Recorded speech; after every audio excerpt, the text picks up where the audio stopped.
This is it! The ultimate dimension for restin' stories, and it's called Sleepy Myths. The night began in a familiar hush, the kind that gathers in quiet corners when all invention has dozed off. The garage was asleep, if a space like that could ever truly sleep. Tools glinted faintly under a single lamp, jars held their breath full of colored liquids, and the smell of ozone softened beneath the weight of dust. Rick had gone inside hours ago, muttering equations to himself and taking the rest of his chaos with him. Morty stayed behind. He told himself he just needed a wrench for a half-finished school project, but really, curiosity had been thrumming in him all evening.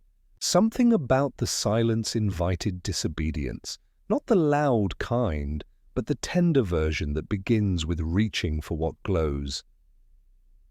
He stepped closer to the main workbench. Drawers rested slightly ajar, one in particular spilling thin light from the seam, as if moonlight had been captured inside. The rest of the garage fell into deeper shadow, a stage waiting for its quiet reveal. He hesitated, fingers hovering over the handle.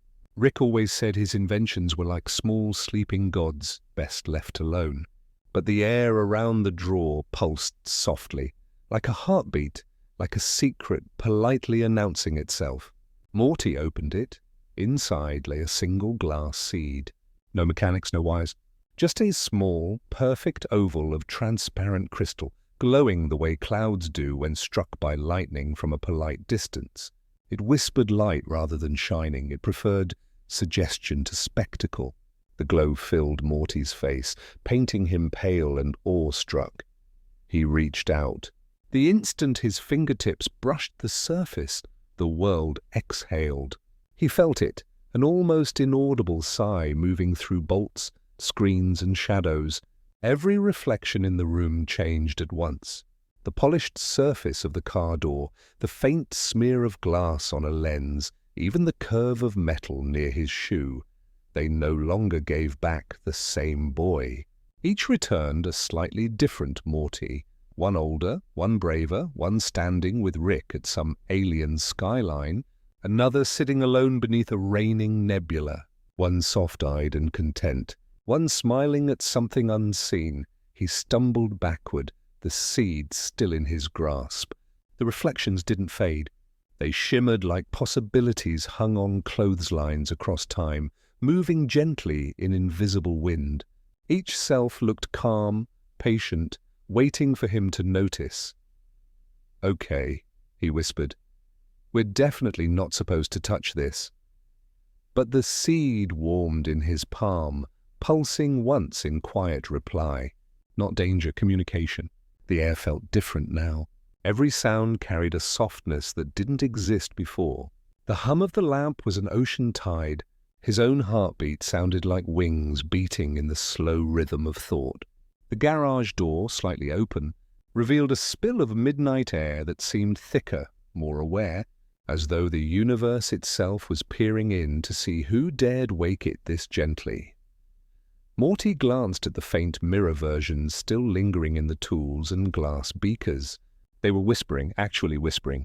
The noises layered until he could almost make out words, though not in English, more like intuition disguised as speech.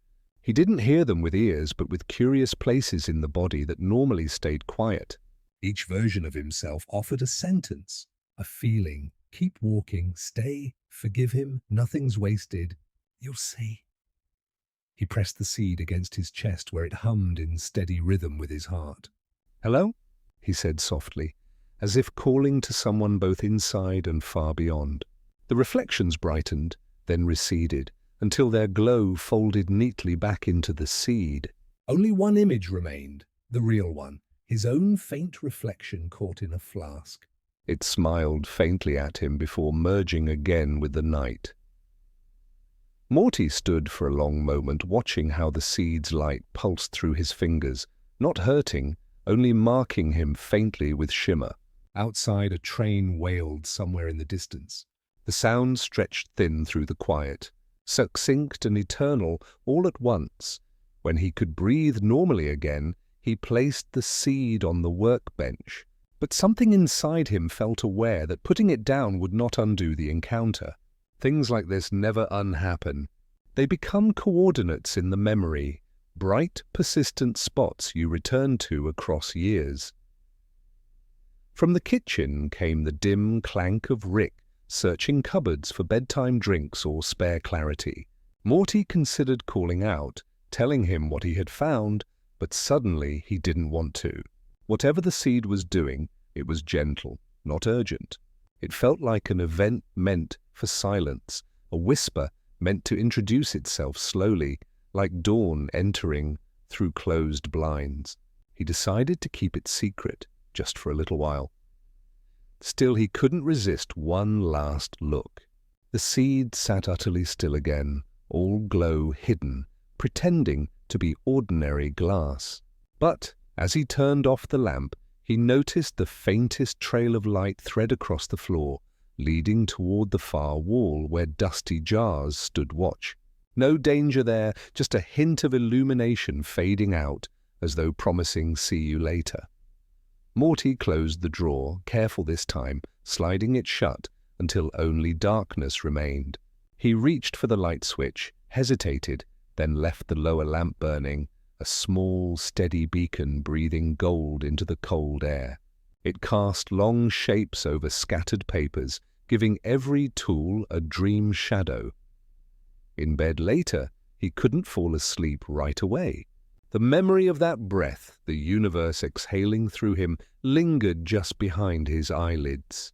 When the first lines of sleep began to unfurl, he saw again those multiple selves waving from their mirrored realms. There had been no fear there, only familiarity, as though destiny wasn't a path, but an echo waiting for its source. He smiled against his pillow. Somewhere, in a drawer not fully closed, the seed pulsed once, a heartbeat in miniature, a promise that tomorrow might shimmer differently, not louder or faster, but with a clearer rhythm, and the garage, still unsupervised, dreamed its gentle mechanical dreams under the watchful half-moon of invention. Tools breathed, equations softened, dust motes settled like stars deciding to rest on their own reflections. Nothing exploded. Nothing ended. It was simply the night rearranging itself around quiet revelation, an unrecorded beginning disguised as peace. Morning didn't so much arrive as unfold. Light seeped through loose curtains in long, lazy ribbons that made the garage look like an aquarium of dust and gold. Somewhere under those beams, Rick's voice muttered against the scrape of metal and the faint crackle of a soldering iron. Morty hovered at the doorway.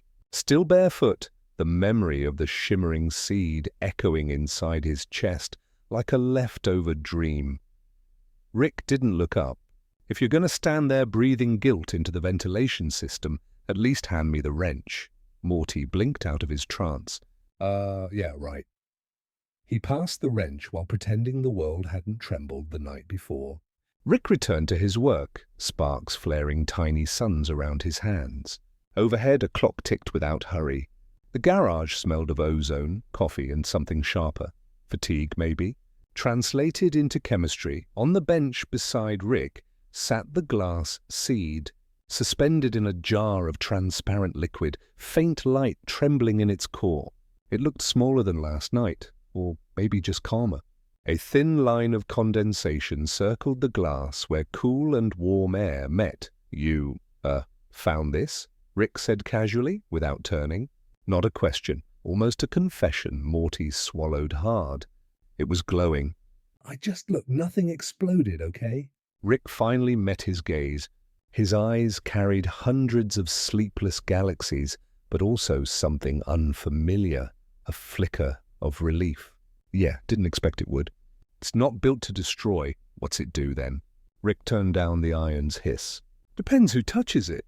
Sort of a cosmic temperament sensor. It syncs with your pulse, plays greatest hits from your potential futures. Little bedside prophecy toy. Bought it off a Kalarian monk decades ago. Forgot I had it. Forgot, Morty repeated, half amused, half anxious. You're saying I touched this fate seed thing because you forgot? Rick shrugged. Memory's overrated. The future's worse. Morty sat on a stool. It showed me stuff. Versions of me, different but still me. They were nice, like they knew something I didn't. Rick leaned back in his chair, lighting a small torch with his thumb and snuffing it again. Dream residue. You weren't seeing truth, just possibilities rehearsing their lines. Destiny runs dress rehearsals all the time. We're the unpaid extras. His voice came gentle underneath the sarcasm, like soft machinery humming behind sharp words. Morty studied him, the hunched shoulders, ash-blurred hair. Even in daylight, Rick looked like night personified, brilliance half-eaten by exhaustion. Do you ever think about your own, possibilities? Morty asked. Rick snorted. All the time. That's what inventing is, midlife crisis stretched across galaxies. He tapped the jar with a pen. The seed shimmered faintly. You touch it and imagine growth. I touch it and imagine entropy. Same difference, Morty said. You sound kind of scared. Please, Rick said, straightening. I'm allergic to fear. Breaks out in logic. But the corner of his mouth betrayed him. The sarcasm felt tired. He reached for a cloth to wipe the bench, deliberate, giving his hands something to do. Look, kid, the thing about seeing futures is every version still ends in the same place. Done, dust, darkness. Infinity's pretty, sure, but it's still a loop, Morty frowned. That's depressing. That's clarity. Rick squinted at the seed again, its light redesigning wrinkles on his face. Anyway, you shouldn't worry about your fate. You'll outgrow prophecy like shoes, Morty hesitated. But what if I don't? Rick actually smiled then, small, genuine. Then you'll at least have nice footwear. The joke hung there, warm and familiar, filling the space like a familiar blanket tossed across cold legs. For a while they worked in tandem, Rick adjusting circuits, Morty stacking tools. Words weren't necessary. A quiet rhythm developed, cooperation masked as coincidence. Even the clock seemed to tick softer, syncing itself with the pulse inside the jar. Later, Rick fetched 2 mismatched mugs, pouring stale coffee for himself and cocoa for Morty. He set both down without eye contact, a small kindness disguised as routine. While they sipped, Morty asked, "Why do you forget it, though? Something that weird. You usually brag about stuff like that." Rick took a thoughtful gulp. Some inventions don't like bragging. They want distance until the right person finds them. I couldn't get it to sync with me. Too much noise in the bloodstream, maybe too many yesterdays. Guess it was waiting for a clean rhythm. Morty looked at the cooling seed. Mine? Probably. Rick flicked a switch on the bench, dimming overhead light until the only illumination came from the jar itself. The faint pulse inside glowed in time with Morty's heartbeat, soft but steady. The sight made something tighten behind Rick's ribs. He coughed to hide it. See? Told you, cosmic metronome. Whole universe tapping its foot to your tune, Morty smiled sleepily. The motion of light had a lullaby quality, deliberate and slow. I feel like it listens, he murmured. Everything listens. Rick's voice came quieter. We just build enough static to pretend it doesn't. They remained that way a while longer. The boy watching light, the man watching the boy watching light. Twilight slid through the half-open door, blending with the seed's glow so thoroughly that it became hard to tell where reality stopped and possibility began. When Morty eventually yawned, Rick gestured toward the house. Go on, tomorrow's waiting to confuse you. Morty hesitated, then whispered, Do you ever think tomorrow stops waiting? Rick wiped his mouth with the back of his hand. It never waits. It just forgets to hurry. Now beat it before sentiment sets in. Morty walked to the door but looked back once more. Thanks for taking care of it, Rick snorted. Practice for taking care of idiots, Morty grinned. Means a lot, though. Rick lifted his mug in salute. Don't make it weird. Morty left. Outside, fading sunlight mixed with coming shade, tinting the world in the seed's same pale color. In the distance, kids laughed, a dog barked, the evening performed its casual infinites. Back at the bench, Rick stared at the jar. Inside, the light pulsed steady. He scribbled something on the table's margin, equations that curved slowly into human language until they spelled, "I'm worried." He capped the pen before the ink could admit it. Later, when the garage settled into its nocturnal hum, the reflection of the two mugs still shimmered faintly on the workbench, two small circles of warmth cooling in synchrony. Rick leaned back in his chair and muttered to no one, "Guess destiny's contagious." Then he shut his eyes, letting the seed's rhythm sync with the simplest invention he'd ever built: breath. Outside, night arranged itself across the galaxy like a sheet being smoothed for sleep. The house's lights dimmed, one by one, until only the soft blue lantern of the jar remained, small proof that even geniuses forget, but the universe remembers when to whisper. That night, the air tasted different, thin and bright like mist being tutored by starlight. Morty dreamt it before it truly began. The sensation of rising instead of sinking, of the bed dissolving beneath him yet never letting him go. The ordinary ceiling overhead turned transparent. The world folded into a liquid mirror. He floated quietly through that new dimension as though sleep itself had changed intention. In this dream, gravity had reversed its manners. Instead of holding him down, it invited him homeward, upward, gently, without rush. He passed through layers of atmosphere that felt like time, each softer than the one before. Shades of indigo and turquoise braided around him. Beneath his feet, the neighborhood's roofs grew small. Stars arranged themselves into corridors, and distant planets blinked like lanterns lighting a hallway in the dark. The glass seed hovered near his face, alive again, orbiting like a mindful companion. It pulsed in rhythm with the same quiet heartbeat that had followed him since the night of discovery. Morty felt no fear, only curiosity expanding in him like warmth in cold fingers. Each breath he took made the seed shimmer brighter, until gentle whispers began seeping from its core, the voices of all his possible selves, not clamoring, not warning, only conversing with kindness. From somewhere above, or maybe inside, came a voice that felt both his and not his. Its tone rolled slow as tide. Falling isn't opposite to rising. It's the same motion measured in forgiveness.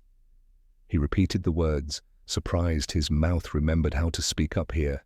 The sound melted instantly into the light. When he looked down, the city shimmered like a sheet of living glass. His failures glowed there, visible and harmless, small scenes he recognized, the friend he disappointed, tests failed, moments of cowardice. Yet each one, instead of burning or accusing, lifted away on currents of blue light.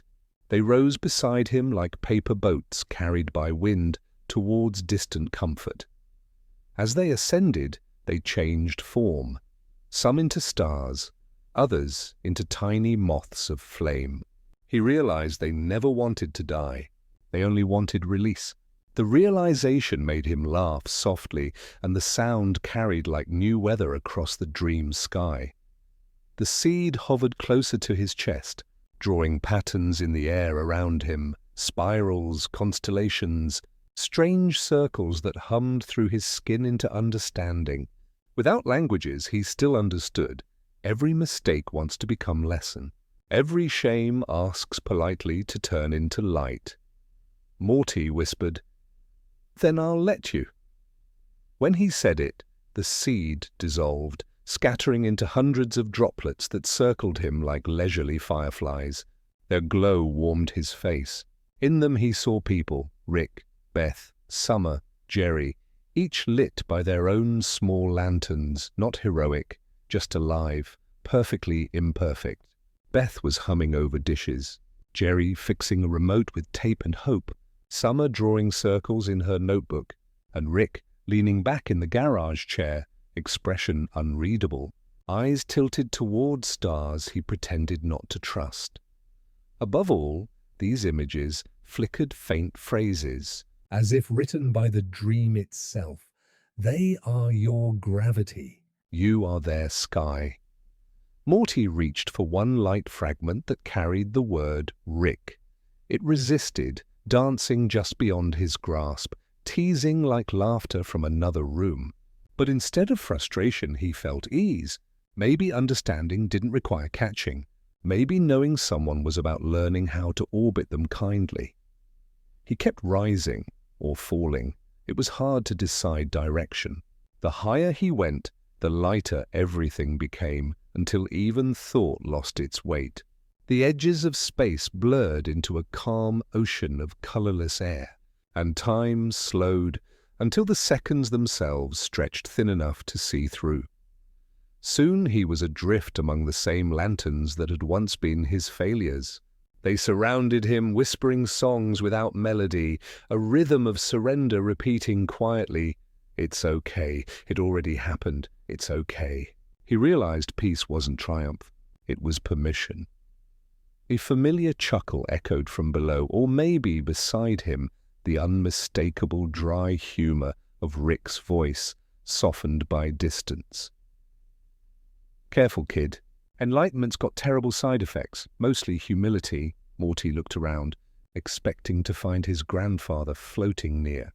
But there was no one, only shimmering trace shapes where humor could live, rippling through color and light. He smiled. "Figures you'd turn inner peace into homework," he said, into the dream's vastness. His perspective changed rapidly, a slow, graceful tumble through galaxies that felt like gentle laughter. Stars passed like falling snowflakes, brushing his sleeves before melting into sparks. Each one offered a brief scent: metal, rain, old paper, cinnamon, and tiny memories followed. Rick teaching him to steer the portal ship, Beth hugging him after a small victory, Jerry telling a bad joke so sincerely that it almost became wisdom, Summer lending him courage when he'd forgotten to ask for it. They surrounded him as he tumbled upward. Finally, everything began tightening into one brilliant pulse of white. He was no longer climbing or falling. He was returning, through layers of cloud, through hush, through warmth. The light folded into itself and zoomed backward until he could see the garage ceiling again above him, like dawn closing back over night. He woke with a slow breath, sheets tangling around his arms. The room was dark except for faint moonlight shards slipping through curtains. His heart beat steady, the remnants of flight still echoing there, but calm now, not racing. On his desk sat the glass seed, dim yet alive. A small twilight inside glass, glowing with tranquil pulse, as if pleased with both of them. Morty sat upright and looked around. Everything ordinary glowed differently, the posters on his wall, the half-finished homework, even the small water glass catching moonlight. Every object shimmered with a subtle awareness, a whisper of having seen what he'd seen. He whispered to the seed, "You showed me height, but you meant balance." Its glow brightened once by way of answer. For the rest of the night he didn't sleep again, not out of fear, but of fullness. He lay back, watching faint blue light spill across his ceiling like slow-moving tide, thinking about how tomorrow might not need fixing. Maybe living was just listening while things rearranged themselves quietly to fit the rhythm of wonder. When dawn finally brushed its first pink into the edges of the blinds, Morty was smiling in half-awareness, drifting between sleep and waking, repeating softly what the voice had told him. Falling isn't opposite to rising, it's the same motion measured in forgiveness. The seed's rhythm slowed to match his breathing, its light dimming until the room belonged fully to morning. Somewhere downstairs, Rick's coffee maker clicked alive, a sound equal parts habit and care. And in the calm that followed, the world seemed to stretch gently around the boy who had learned, even if only for one dream, how to fall upward without fear. Morning came soft and forgiving. The sky carried that softened blue that looks newly stitched, clouds threadbare and lazy on the horizon.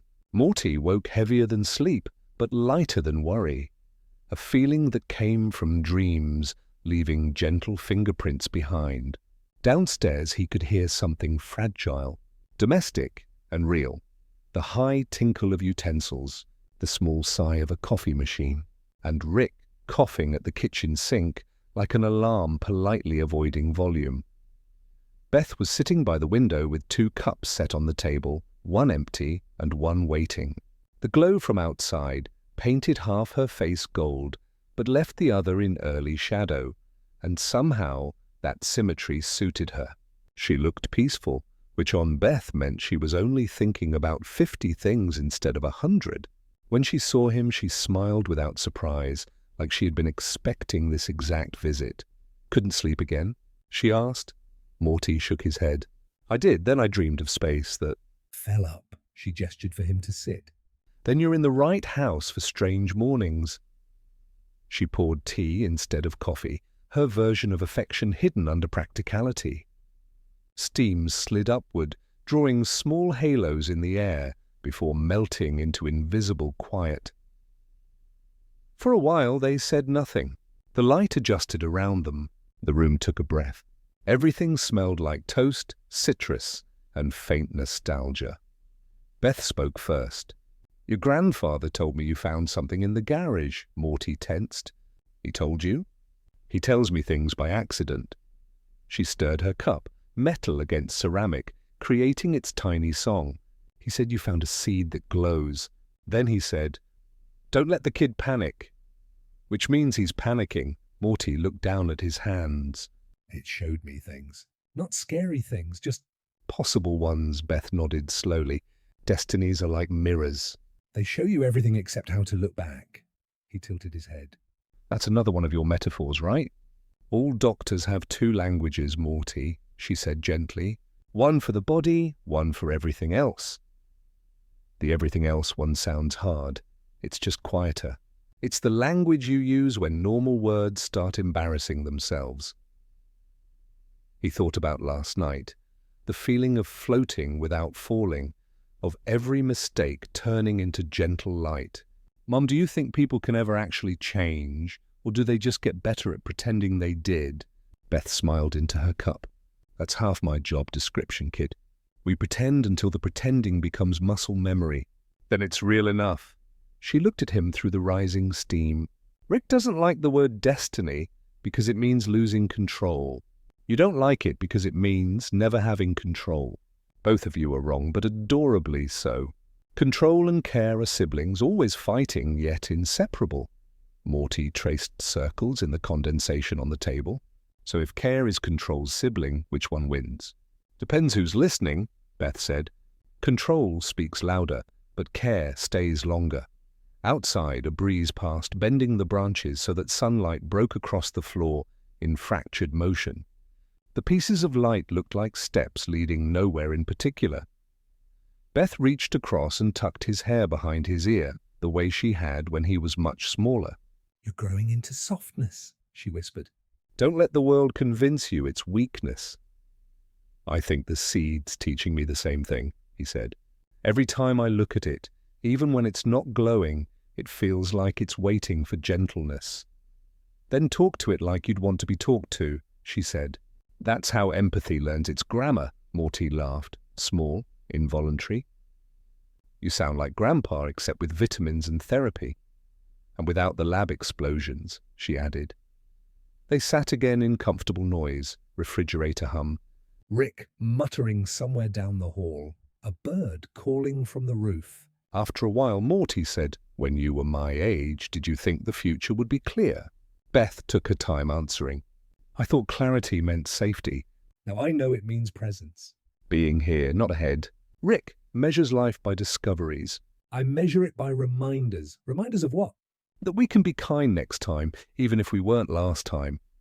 Her tone wrapped around him like blanket corners. The air in the room grew heavier in the pleasant way afternoons sometimes choose to pause. He let her words melt inside before replying. Yeah, he said finally. Last night felt like that. Like everything forgiving itself, Beth reached for the sugar jar, then stopped mid-motion. You know, most people get scared when they realize the universe isn't personal. But I think comfort hides right there, in knowing it's big enough to keep secrets gently for us. Morty nodded. I think it showed me that too. Like all my mistakes turned into stars if I let go long enough, Beth smiled. Then you're starting to see it how your grandfather sees it, minus the tragic optimism. The sound of a small explosion echoed faintly from the garage, followed by Rick's voice shouting inventive profanity. They both laughed softly, shared habit, shared relief that explosions meant life as usual. Beth stood, poured more tea into both cups and leaned against the counter. You don't need to chase prophecy, she said. Just notice it. Every mirror and every kindness is its own little omen. Morty turned the cup slowly between his hands. I think I just want tomorrow to stop feeling like homework. That's maturity, she said. When you stop studying life and start translating it. He met her eyes. They should make a dictionary for that language. They have, she said, tapping his heart gently. It's handwritten and portable.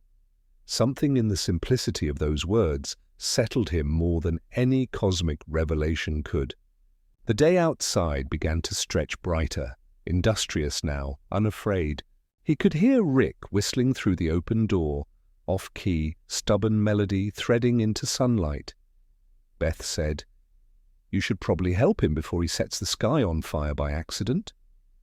Morty grinned. Or by design. He stood, feeling taller the way mornings sometimes enlarge you after deep dreams. As he reached the door, Beth called softly, Morty? Yeah? Don't worship the future. Live it politely, he nodded. What's that mean? Respected enough not to rush. Outside, the air shimmered with faint heat, smells of metal and oil carrying from the open garage. Rick was bending over a cluster of wires, muttering formulas to invisible students. Morty looked back once more through the kitchen window. Beth's reflection tilted her cup toward the light as though toasting something unseen. Between them lay two languages, one of science, one of affection. Somehow, for the first time, both sounded fluent. Morty walked toward the garage with his heartbeat matching the seed's quiet rhythm. The future no longer seemed distant. It waited at the edge of sound, bilingual in hope and understanding.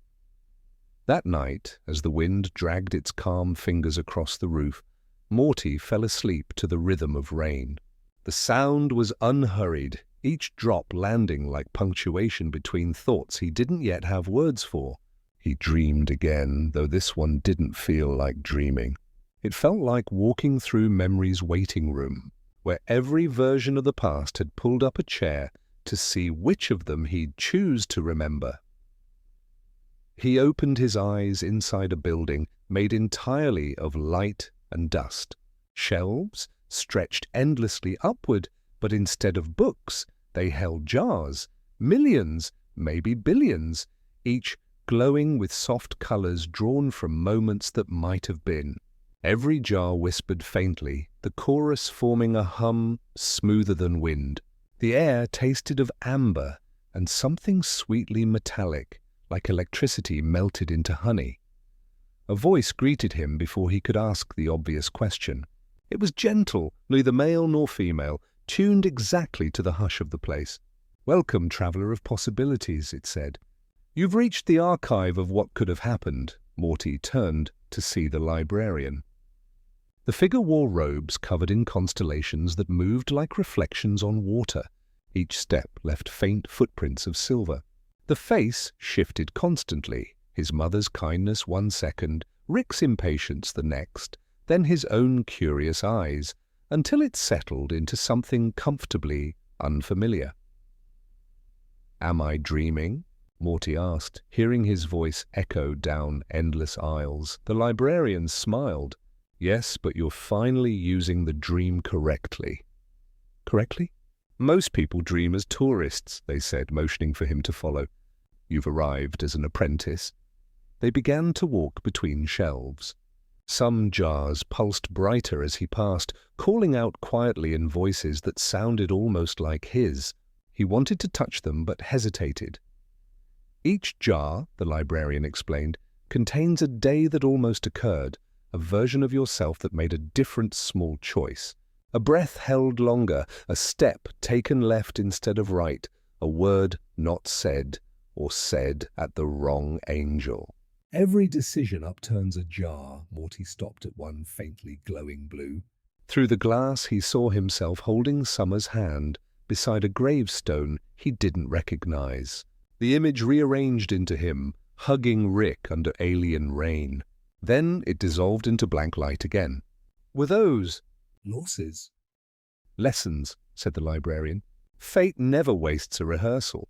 They moved closer to the heart of the library, where light thickened in layers. Morty noticed that the shelves glowed brighter the deeper they went, as though the unreal had higher wattage than truth. So which one's real? He asked. If all these could happen, how do I know which one I'm in? The librarian paused. Reality is simply the path you stop editing. Everything else remains in draft. He laughed quietly, uncertain if it was comforting or terrifying. Rick would love you. You sound like him, just less likely to explode. Oh, he's been here, they said, eyes brightening. We keep a special aisle for visitors who seek to disprove us. Your grandfather labeled his jar collection statistical anomalies with poor manners. But even he left one unsealed. Morty pictured Rick wandering these aisles, pretending not to care what shimmered in them. He imagined the old man sneering, yet pocketing one jar when no one looked. Did he ever ask about me? He asked about everyone, the librarian said. That's how you know someone remembers you correctly. They include you in their questions. They turned into a corridor narrower than the rest. The shelves here bent in strange shapes, looping into spirals. This is the section of almost, the figure said. Inside are the stories that created your empathy. Would you like to see one? Morty nodded. The librarian reached for a jar glowing deep violet and placed it into his hands. Handle carefully, they warned. The heart has slippery fingers. Inside the glass was a vision of Morty at 11, smaller, more frightened, standing in the middle of a school hallway. The kid behind him dropped a book, pages scattered across the floor like torn wings. In the real world, Morty had ignored it, embarrassed to bend down. But in this version, he knelt, gathering the pages, smiling awkwardly. The other boy looked up, grateful, and something tiny yet permanent changed in both their lives. The vision shimmered, faded. It's so small, Morty murmured. Does that even matter? Size measures pride, not consequence, said the librarian. Kindness is the only vector with infinite scale. He held the jar closer until the glow kissed his cheek. Can I keep it? The moment already kept you, they replied. It's been following you since the morning you felt shy about helping and did not wonder why. They walked again until the air grew warmer, almost golden. The center of the library unfolded like dawn breaking underwater. No shelves now, just suspended globes of light drifting slowly, each with scenes playing inside. In one sphere, Rick was building an invention that turned tears into electricity. In another, Beth was repairing a heart monitor using lullabies instead of batteries. Everywhere Morty looked, miracles wore the face of ordinary days. The librarian stopped beside a particularly dim globe. This is yours yet unwritten, they said. What's in it? Whichever truth you let stay kind. He wanted to ask more, but the place began tilting, not collapsing, just changing dimension gently like breathing out. The shelves lengthened until they looked as thin as strings of rain. Light folded, whispering into itself. The librarian's outline flickered in rhythm with his heartbeat. You'll return here often, they said. Every time you forgive a possibility. How will I know when that happens? You'll feel lighter without reason. The room filled with that same fragrance of amber and metal. The jars hummed in unison, a chord that sounded exactly like home, played slowly enough for rest. Morty closed his eyes against the brightness. When he opened them again, he was in his own bed, dawn sneaking around curtains. His alarm clock blinking 6:04 a.m. Beside him on the nightstand, the seed glowed faintly. Inside it, he thought he saw shelves, tiny, endless shelves, before the light dimmed to calm translucence. He reached for his notebook and wrote in half-awake scrawl, "Real Houston kindness that doesn't care about proof." Downstairs, he could already hear Rick shuffling for coffee, muttering about the price of possibilities. Morty smiled, set his pen down, and looked once more at the seed. It stayed quiet now, no visions, no warnings, just steady shimmer like a librarian closing up shop after a gentle night shift. The world outside yawned into its usual pace, buses starting, birds rehearsing morning, air alive with patient noise. And somewhere beyond all that motion, an invisible library promised infinite second chances to any heart willing to shelve its fears alphabetically and rest a while. The following night smelled of rain that refused to fall. Clouds hung heavy above the Smith house, muttering thunder in the far distance. Inside the garage, only one light burned, a desk lamp with a bulb too dim to be practical and too warm to be ignored. Rick sat beneath it, bent like punctuation, surrounded by the hush of unfinished theories.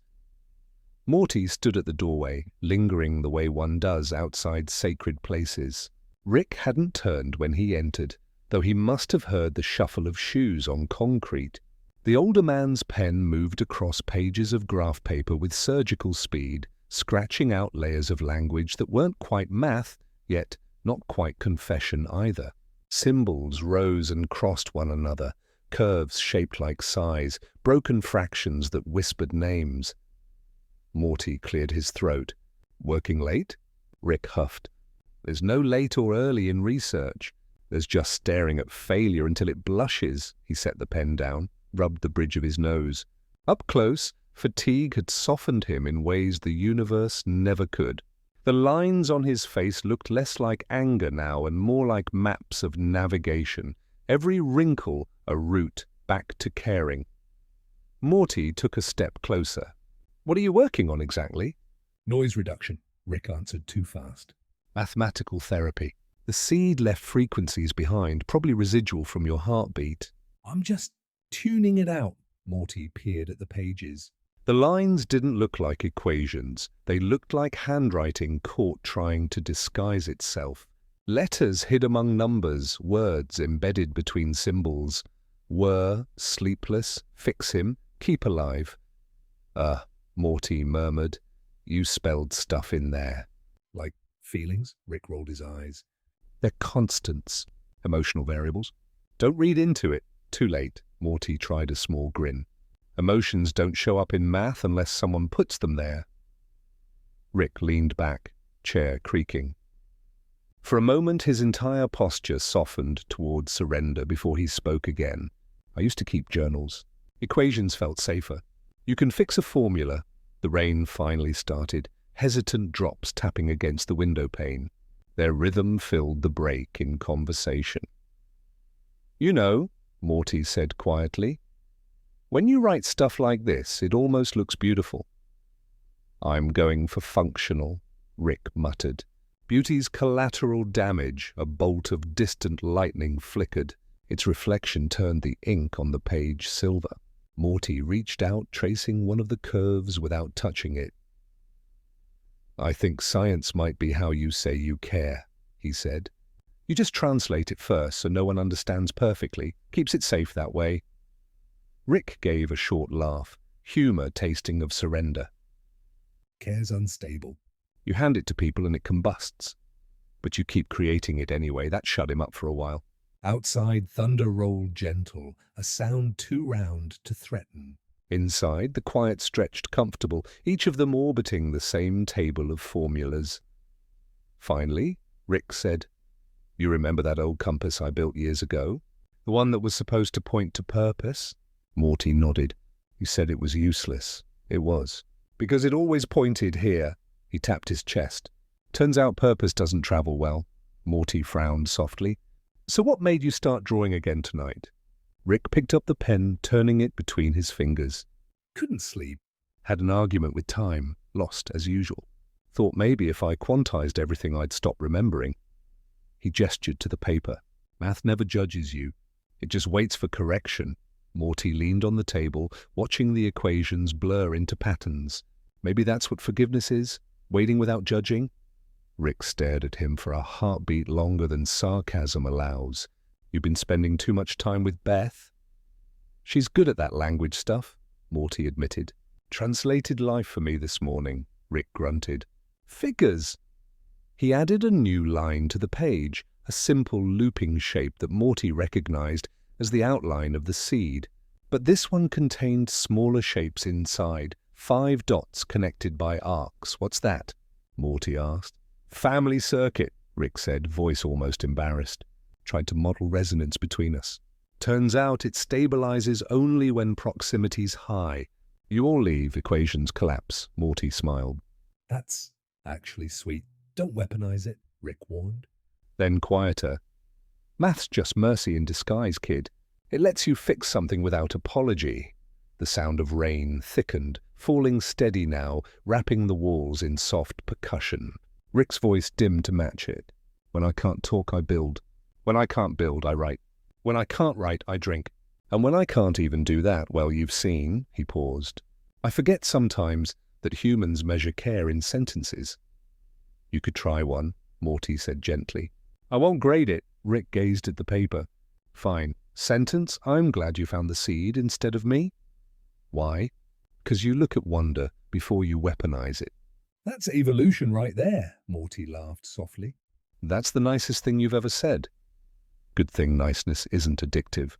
But he smiled anyway, a real one. Quiet and unchoreographed. Stormlight flickered again, painting lines of silver rain on their faces. They sat watching the shimmer. The seed on the shelf joined in, pulsing gently like an audience of one. Morty finally yawned, stretching. You staying out here all night again? Probably. You should get some rest, Rick pointed at the paper. I'm resting here. Dreaming with open eyes? Morty shook his head, amused. Okay, mad scientist meditation. He turned to leave, pausing at the door. You know, your equations sound like lullabies if you read them slow enough. Rick raised his mug in mock salute. Sweet dreams, professor of misinterpretation. Upstairs, Morty crawled into bed with the steady drone of rainfall surrounding the house. He imagined the garage 2 rooms away glowing softly as formulas multiplied into constellations. Rick worked until the storm began to fade, erasing and redrawing symbols until they formed a rhythm instead of meaning. On the final page, he wrote words that startled even him. If love equals matter, I've been measuring it wrong. He underlined nothing, folded the sheet, and slid it inside his jacket pocket. He turned off the lamp. The seed's faint luminescence picked up the duty of light, wrapping the garage in a slow heartbeat glow. Under it, Rick finally let his head fall onto his arm, drifting into half-sleep. Outside, the last drops of rain folded into soil, leaving the air full of clean static. In that still grey hour before dawn, the equations rested too, lines blurring gently together until they resembled what they had always been. A man's quiet apology expressed in numbers only the universe could read. Morning came washed in grey, the kind of light that forgets which direction is east until the coffee brews. Morty's alarm pulsed once and died, replaced by a silence that sounded too deliberate to be accidental. He rubbed his eyes and felt the residue of last night's equations humming somewhere behind his ribs. A low, steady metronome left over from the garage. By the time he reached school, the world carried a shimmer, as if someone had lightly tilted the dimension an inch or two to the left. The halls looked longer, the bell rang deeper, and every conversation seemed half a second late to itself. He blinked repeatedly, trying to shake it off, but the air was slippery with potential. Inside Mr. Goldenfold's classroom, the lights flickered the way tired memories do. A film projector rattled near the back, playing a silent educational reel that no one had started. Morty slid into his usual seat and opened his notebook on reflex. The first line on the page read, "Control plus care Kitsi," scrawled in his own handwriting, though he didn't remember writing it. Behind him, Jessica whispered to a friend. Her voice stretched like taffy, vowels bending as if resisting gravity. The teacher's words floated too, slower, distorted. Something about quadratic equations, then about Friday's test, then about existing at all. The students copied notes in perfect unison, each pen stroke landing a beat too late, as though time itself were taking roll call. Morty looked around. No one else seemed alarmed. The seed's glow must have leaked again, he thought. Maybe time had chosen today to experiment the way Rick always said it secretly wanted to. The wall clock's hands jittered forward, then backward, settling finally on no clear number. The second hand trembled like a compass caught between two poles. Morty raised his hand, a polite gesture toward cosmic malfunction. Mr. Goldenfold. Yes, Mr. Smith, what? I think, we're lagging. Goldenfold squinted, unblinking. You just described adolescence, son. The class laughed, but even laughter arrived out of sync, rippling through time like delayed thunder. Morty slouched, pretending he understood normalcy, while the edges of the room began to blur. Dust motes hung immobile, caught mid-drift. The air glowed faintly turquoise, exact shade of the seed on Rick's bench. Then he felt movement. Not the kind that pushes forward, but an internal slide. His desk shifted a foot backward without touching the floor. The whole classroom seemed to breathe, expand and contract with a rhythm older than any clock. Posters on the wall aged and refreshed. Chalk scribbles rewrote themselves in languages both ancient and unborn. Across the room, Jessica's braid grew long, then short, then threaded with tiny stars before settling again. "Morty Smith," called a voice, not Goldenfold's, but something deeper, textured with echo. "You're out of place by a few seconds," he turned. Near the blackboard stood a version of himself wearing the same clothes, only dusted with faint starlight. The other Morty smiled. Don't freak out. "This is educational." Of course, he freaked out anyway. What, are you me, mostly? Think of it as extra credit. The class didn't react. Everyone remained locked in stillness, breaths paused mid-sentence. Only the clock kept quivering, shifting between tick and tock, like it couldn't decide which came first. The alternate Morty gestured toward a window that hadn't existed a moment ago. Outside wasn't a playground or parking lot.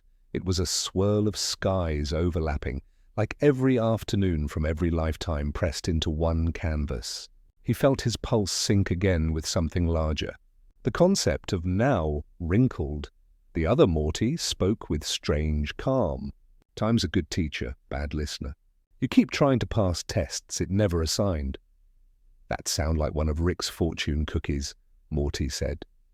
The twin laughed softly. Maybe he planted the thought. "He's worried, you know." The word hung there, worried, and Morty nearly asked how he knew before realizing he didn't need the answer. Worry was the family's invisible dialect, inherited as faithfully as eye color. "So why am I here?" Morty asked. "What's this class?" The second Morty looked around. "Everything you skip learning the first time." Look carefully, Morty did. Each student around him began flickering into older and younger versions of themselves. Jessica aged into adulthood, then brightened back to middle school innocence. Goldenfold's hair shifted between grey and black. History formed loops across faces. The classroom tilted again, transition soundless but felt. Now they sat outside, desks planted in an open field under a sky full of equations. Symbols drifted slowly above like clouds, each glowing white, resolving into words before dissolving. Patience, choice, forgiveness. "Is this supposed to teach me something?" he whispered. The other Morty smiled. "It already is." Rick's voice echoed from somewhere unseen, not sharp, but affectionate. "Don't analyze, kid. Absorb." Morty closed his eyes. Wind moved through the grass with controlled rhythm, the whisper of pages turning. The two versions of himself breathed together, sinking until they became outlines of the same light. Slowly, the classroom reassembled around them, desks aligning, voices returning to appropriate speed. The second Morty faded, though his sentence lingered.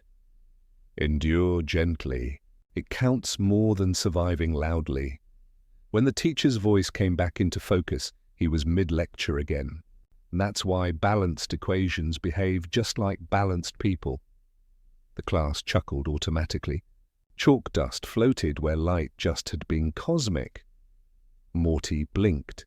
Everything appeared normal except for a faint shimmer tracing the edges of things. The outline of time left slightly ajar. He looked at his notebook.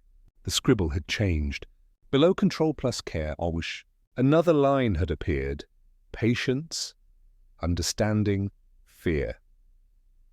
He smiled, half terrified by how natural it looked in his handwriting. When the bell finally rang, the world resumed convincing itself none of that had happened. The hallways smelled of pencils and detergent again. Students laughed in real time. Jessica waved absently as she passed him. Ordinary sequence reasserted dominance. Outside, clouds pressed heavier, bringing the scent of metal storm. He walked home slower, watching the sidewalk ripple faintly between seconds. A feather landed near his shoe, pure white, trembling like leftover static. He pocketed it without thinking, just evidence, nothing dramatic. Back at the house, Rick was asleep at his desk, equations scattered like molecule confetti.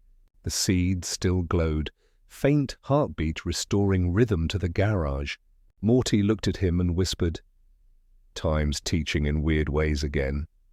Rick snored softly in reply. Morty set the feather beside the jar. "Proof of attendance," he said under his breath. For a moment he stood there, Feeling the day's weight, slip into balance, the sense of having moved through an impossible class, but coming out with softened edges instead of perfect knowledge. Somewhere in the world's ticking, machinery a line adjusted, their bond measured by seconds shared, not saved. Morty smiled, switched off the main light, and let the glow from the seed guide him upstairs. Downstairs, a breeze nudged papers on Rick's desk until one flipped open on its own. Across the top, in Rick's unmistakable scrawl, two words formed a silent grade. Lesson passed. The next morning dawned pale and polite. The storm that had brushed across the horizon during the night left behind skies rinsed clean and streets glittering with after-rain sheen. Morty woke with less hesitation in his limbs, as if even gravity had calmed overnight. Summer was already awake. He heard her feet pacing outside his door, the rhythm of someone talking softly to themselves. When he opened the door, he found her standing by the hallway window, phone in hand but face somewhere far beyond its screen. The light spilling against her hair turned the usual copper into rose gold, a sunrise trying its best at compliments. She didn't turn until he cleared his throat. "Couldn't sleep," she said, before he asked. "Too many dreams? Not enough sense?" Morty leaned on the doorframe. "You say that like it's unusual? Usually the nonsense parts vanish by breakfast." She smiled faintly. This time they stayed. She motioned for him to follow her downstairs. They stepped quietly, so as not to wake Rick, though silence in a house like theirs was always temporary. In the kitchen, Summer rummaged through cabinets until she found two mugs that somewhat matched. She poured cereal instead of tea, insisting that milk foam counts as morning elegance. The table felt warmer than expected, maybe from the sun, maybe from routine, dressed as comfort. "Tell me," Morty said around a spoonful. "What was the dream?" She paused. Oceans made of mirrors. Her tone flattened with honesty.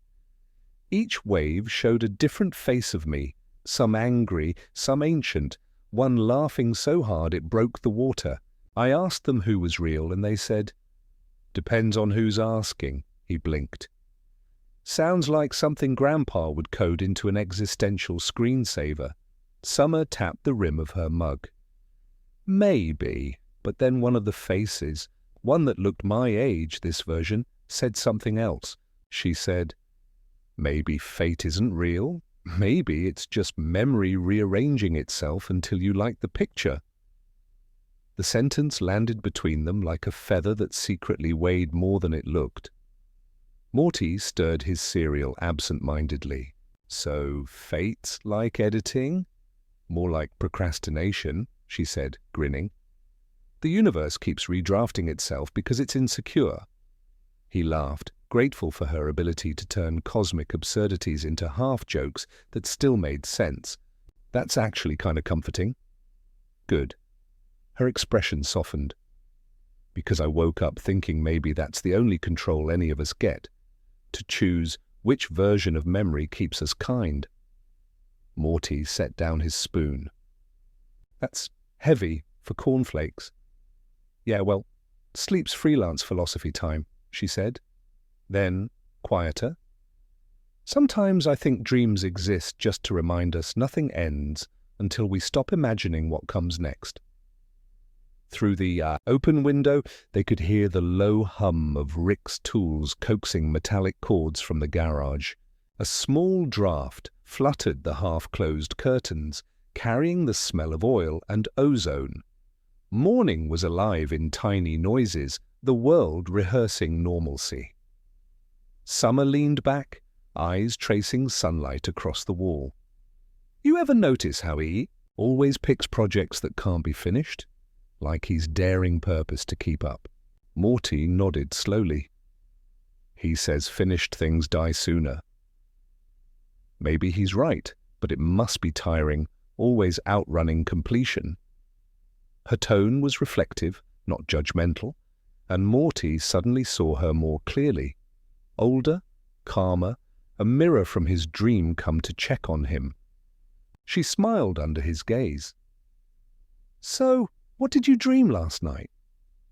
Morty hesitated. "I fell upward again, but this time it wasn't scary. It felt normal, like the rules had finally made peace with me." "You sound almost enlightened," she teased. "What's your big moral?" "Every mistake's just gravity teaching patience." Summer's eyebrows rose. "You two are turning wisdom into a family hobby." They sat quietly for a while, cereal softening into sweetness. Outside, clouds gathered but without threat, more decorative than dangerous. The air smelled faintly of rain meeting sunshine, that rare combination that convinces plants to grow and people to trust afternoons again. Rick appeared in the doorway, hair yet to notice his age, lab coat half-buttoned. He squinted at the siblings. "What's this? The Breakfast Existential Conference?" Summer didn't miss a beat. "Discussing Destiny's resignation letter." Ha! Rick poured coffee directly into a beaker and took a sip. "Tell Destiny to CC me on that." "I want to annotate." Morty and Summer exchanged amused glances. Rick noticed but chose not to ruin it. Instead, he carried his coffee toward the garage, mumbling equations into the steam. When he was gone, Summer said softly, "See, even cynics chase wonder. It's just camouflage."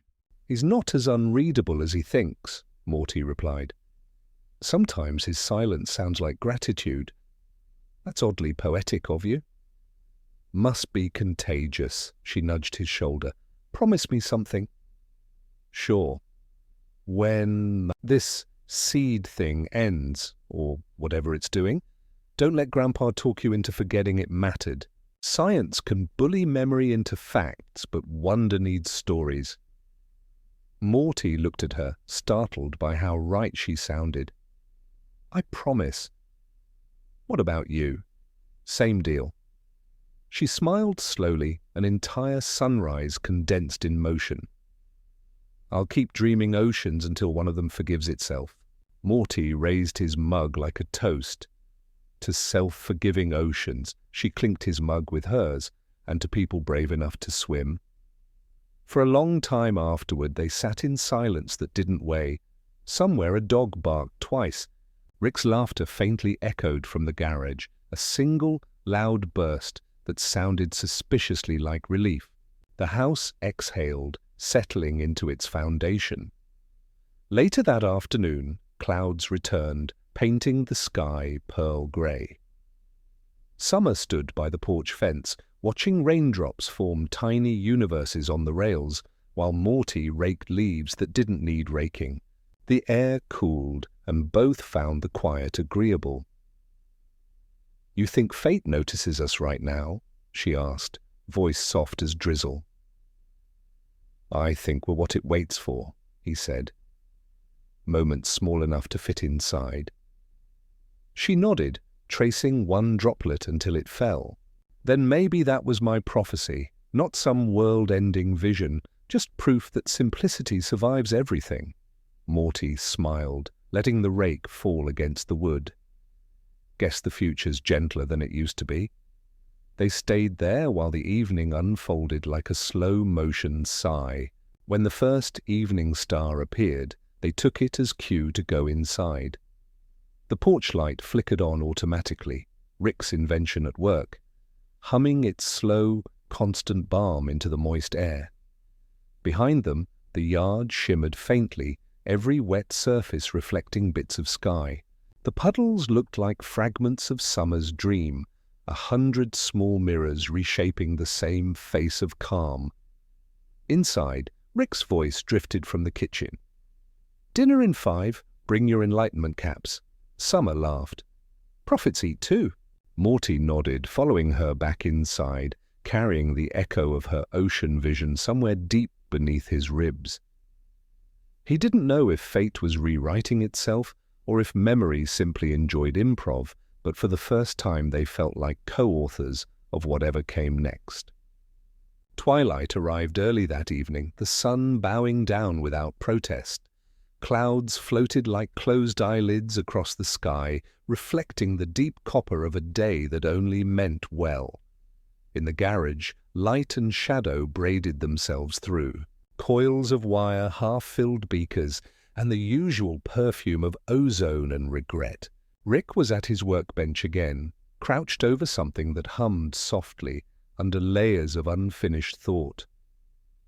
Morty stood near the doorway, drawn by that sound, the cautious heartbeat of discovery.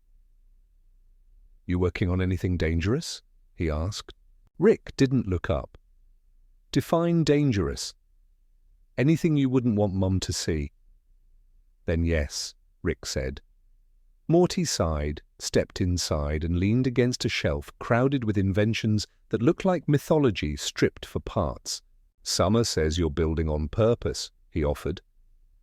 "That maybe you actually care about what you make these days." Rick grunted, half amusement, half disbelief. "That's the nice thing about philosophy, Morty. It doesn't require a degree, just insomnia." He tightened a small bolt on a disc the size of a dinner plate. The object looked humble, a circular base of old bottle caps soldered together, each etched with different symbols. In its center, a needle twitched, pausing, then quivering back the other direction. "What's it do?" Morty asked cautiously. Rick's voice softened just enough to betray pride. "It's a temporal compass.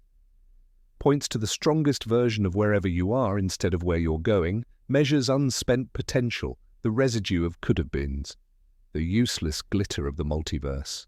Morty blinked. "You built a device that tells you what might have happened?" Rick smirked. "Pretty much. It's like a cosmic what-if magnet. Doesn't tell you the future, just mocks you with parallel competence." Morty frowned. "So you'll use it to fix mistakes?" "No," Rick said quickly. "Wouldn't dare. Knowing all the better versions of you? That's the fastest route to despair. This is just a reminder." that it's okay not to win every universe. The admission hung there like soft thunder. Morty smiled. That might be the smartest thing you've ever said. I resent that, Rick muttered, but he wasn't angry. He sat back on his stool, studying the disc. It wobbled lightly, Humming in chords, the needle spinning between directions it couldn't decide on. Morty leaned closer, watching light stretch between the bottle caps, violet to teal. Why bottle caps? Rick shrugged. Been saving them. Thought they deserved reincarnation. Besides, universes expand, beer disappears, pattern recognition. He reached for a screwdriver, but his hand stilled. The tool sank halfway into his palm, weightless in the moment's gravity. Truth is, Morty, I don't even plan to turn it on. You spent hours building it. Exactly. I worked on something I didn't have to use. That's growth, kid, leaving a miracle in neutral. Morty smiled at the phrase. Why not test it once, though? Rick picked up a spare wire, twirling it absently between fingers. Because everything I switch on eventually teaches me what I should have left alone. For the first time, Morty didn't argue. The stalled rain light through the window made dust shine like bits of tomorrow, slow dancing in air that smelt of solder and lemon oil. Rick gestured toward a small stool. Sit, if you're going to lecture me about morality mid-build. Morty sat. They worked silently, Rick tightening small screws, Morty wiping fingerprints off metal plates. The compass vibrated faintly, lights refracting like lazy lightning trapped under glass. After a while, Morty said, Mum told me care and control are the same family. Rick chuckled wryly. Yeah, well, Thanksgiving must be awkward. She said care stays longer, then controls the older sibling, he said, almost fondly. They fell quiet again. Insects outside rehearsed their evening chorus. A neighbor's television murmured some half-remembered melody. Time felt unusually polite, stopping by but refusing to interrupt.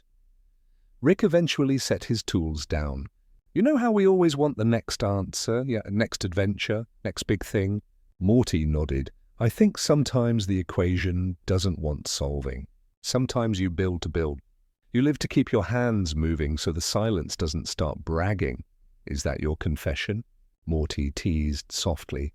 Rick exhaled through a laugh. Call it maintenance. Of myself, he stood to stretch, arms creaking in both science and age. The compass's needle had finally slowed, settling to point somewhere in between walls. Neither north nor space, but inward.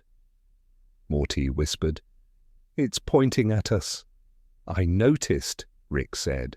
Temporarily sentimental nonsense. Maybe not, said Morty. Maybe it's saying that right now is the strongest version of wherever we are. Rick didn't respond, but his expression melted into the shape of agreement. The cosmos, it seemed, always required a translator.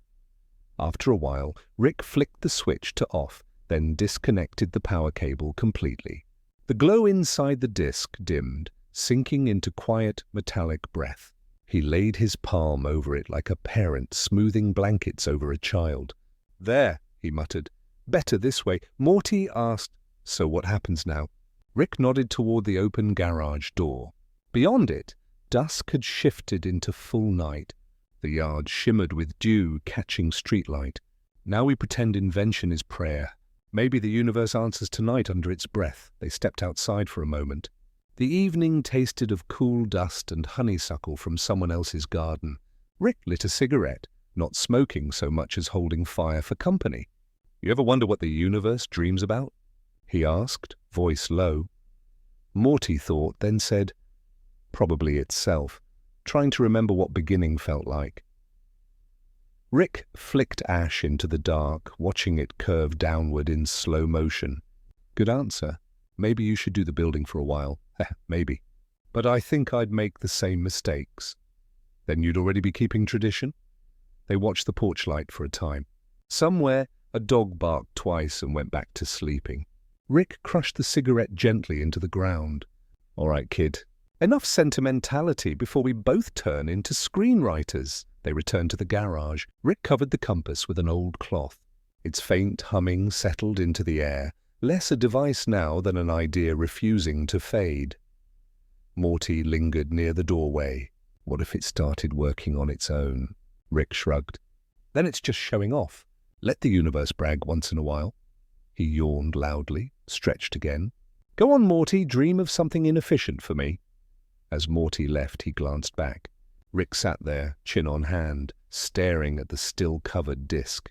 The lab's low light clung to him, painting every wrinkle gold. He reached for the power cable, thought better, and let it lie. In stillness, the hum of untested invention merged with the pulse of night crickets until both became identical. Indistinguishable forms of existing, Rick whispered, half to the machine and half to himself. It's okay to make things just to feel them breathe. Upstairs, Morty heard faint humming as he drifted to sleep, mechanical lullaby threading through the floorboards, patient and forgiving. Outside, stars began their slow ritual again, ancient lights measuring distance the way hearts measure meaning. And in the garage, the temporal compass glowed once, weakly, a blush of color seen only by empty air. Its needle steadied directly toward the house, toward family, toward something the inventor would never call hope, but which looked suspiciously like it. The night chose quiet on purpose. Clouds arrived from nowhere, the kind that hold rain within their ribs but hesitate before letting go. The lamp above the porch shone through their patience, filtering amber down into water-laden air.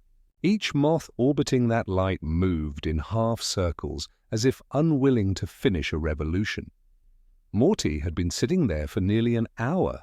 The world was steady, but his thoughts kept drifting in miniature spirals.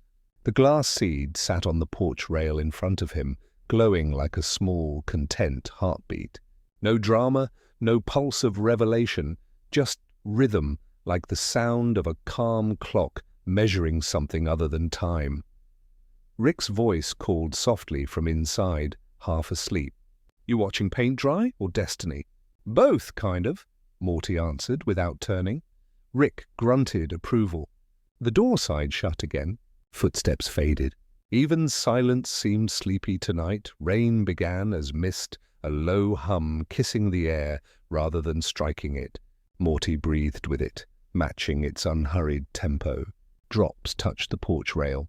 The seed absorbed the moisture but didn't dim.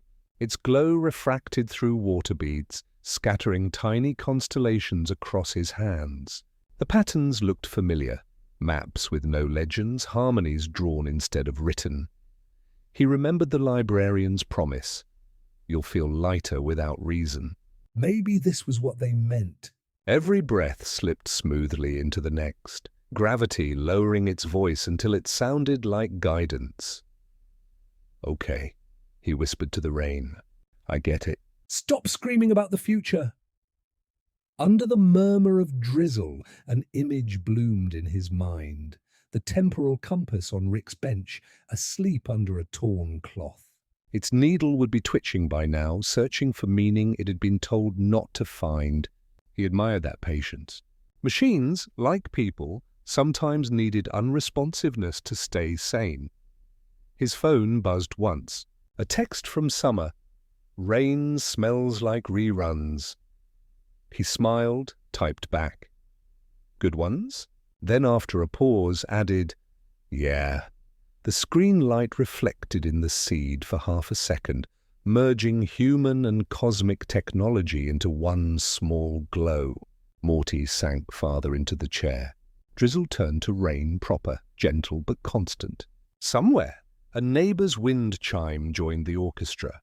Metallic lullaby born of random cooperation. He thought of Rick's tired face earlier that evening, the meticulous way the old man had covered the compass instead of smashing it. That, Morty decided, was love wearing its best disguise, restraint. Another roll of thunder, modest and far away, dusted the yard with vibration. Morty leaned forward, elbows on knees, watching rain collect into rivulets along the steps. Each stream caught a fragment of lamplight sliding downward in golden threads. For a breath or two, every piece of water seemed alive. He spoke then, not to anyone specific, maybe to all the versions of himself still following from those earlier reflections. I'm not running this time. Not from what's next, or from what already happened. You hear that? A flash of lightning, silent but approving, replied. I'll stay put, he went on quietly, words almost drowned by the rain. I think the trick isn't avoiding choices, but letting them land softly. He looked down at the seed. Its light had thickened into a soft turquoise haze that pulsed every few seconds. He held it in his palm. The warmth was gentle, reassuring, a heartbeat borrowed from something kind. Without thinking, he closed his fingers around it and stood. Cool drops slid down his hair, along his neck. The seed stayed bright, immune to weather. When thunder cracked again, he didn't flinch. From behind the window, Rick's face appeared faintly, backlit by lamplight. He said nothing, only watched, the kind of surveillance motivated by affection pretending to be curiosity. Morty caught the glance, held up the glowing seed like a small toast, and smiled. Rick nodded once, barely, and vanished back into the shadowed kitchen.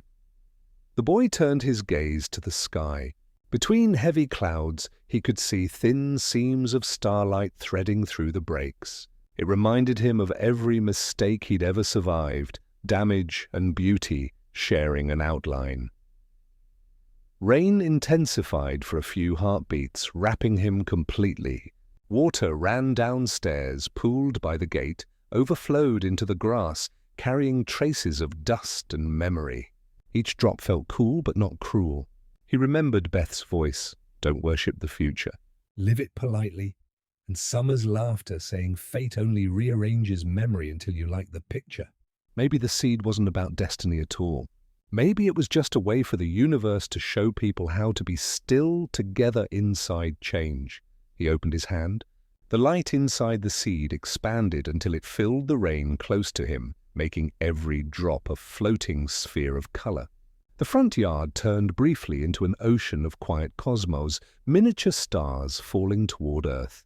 Then, slowly, the glow dimmed, fading back to normal moisture. The world exhaled again. Morty sat down, dripping wet, laughing quietly. The sound joined the rainfall, indistinguishable soon from its rhythm. Inside, Rick poured 2 cups of something hot.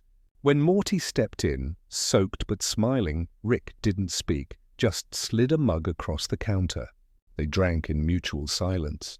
Steam rose between them, forming ghostly shapes that disappeared before either could name them. After a while, Rick said, "That seed choose anything?" Morty shrugged.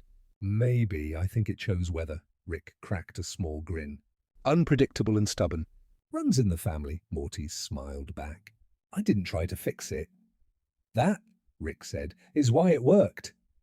They sat by the window, watching the last of the storm ease into drizzle. The house creaked like a tired ship, steady but aware of stars beyond the roof. When lightning flickered one final time, both of them looked up. In that brief flash, shadows leaned away from their faces, leaving simple light behind, neither warning nor promise. Just illumination. Later, when everyone slept, the porch light hummed faintly, echoing the same rhythm as the seed resting on the table. Rainwater glistened on the glass like fingerprints of a calm universe quietly reclaiming itself. And somewhere inside that peaceful heartbeat, Morty made a choice so subtle it barely qualified as decision. He would let uncertainty stay, like air stays or gravity remembers.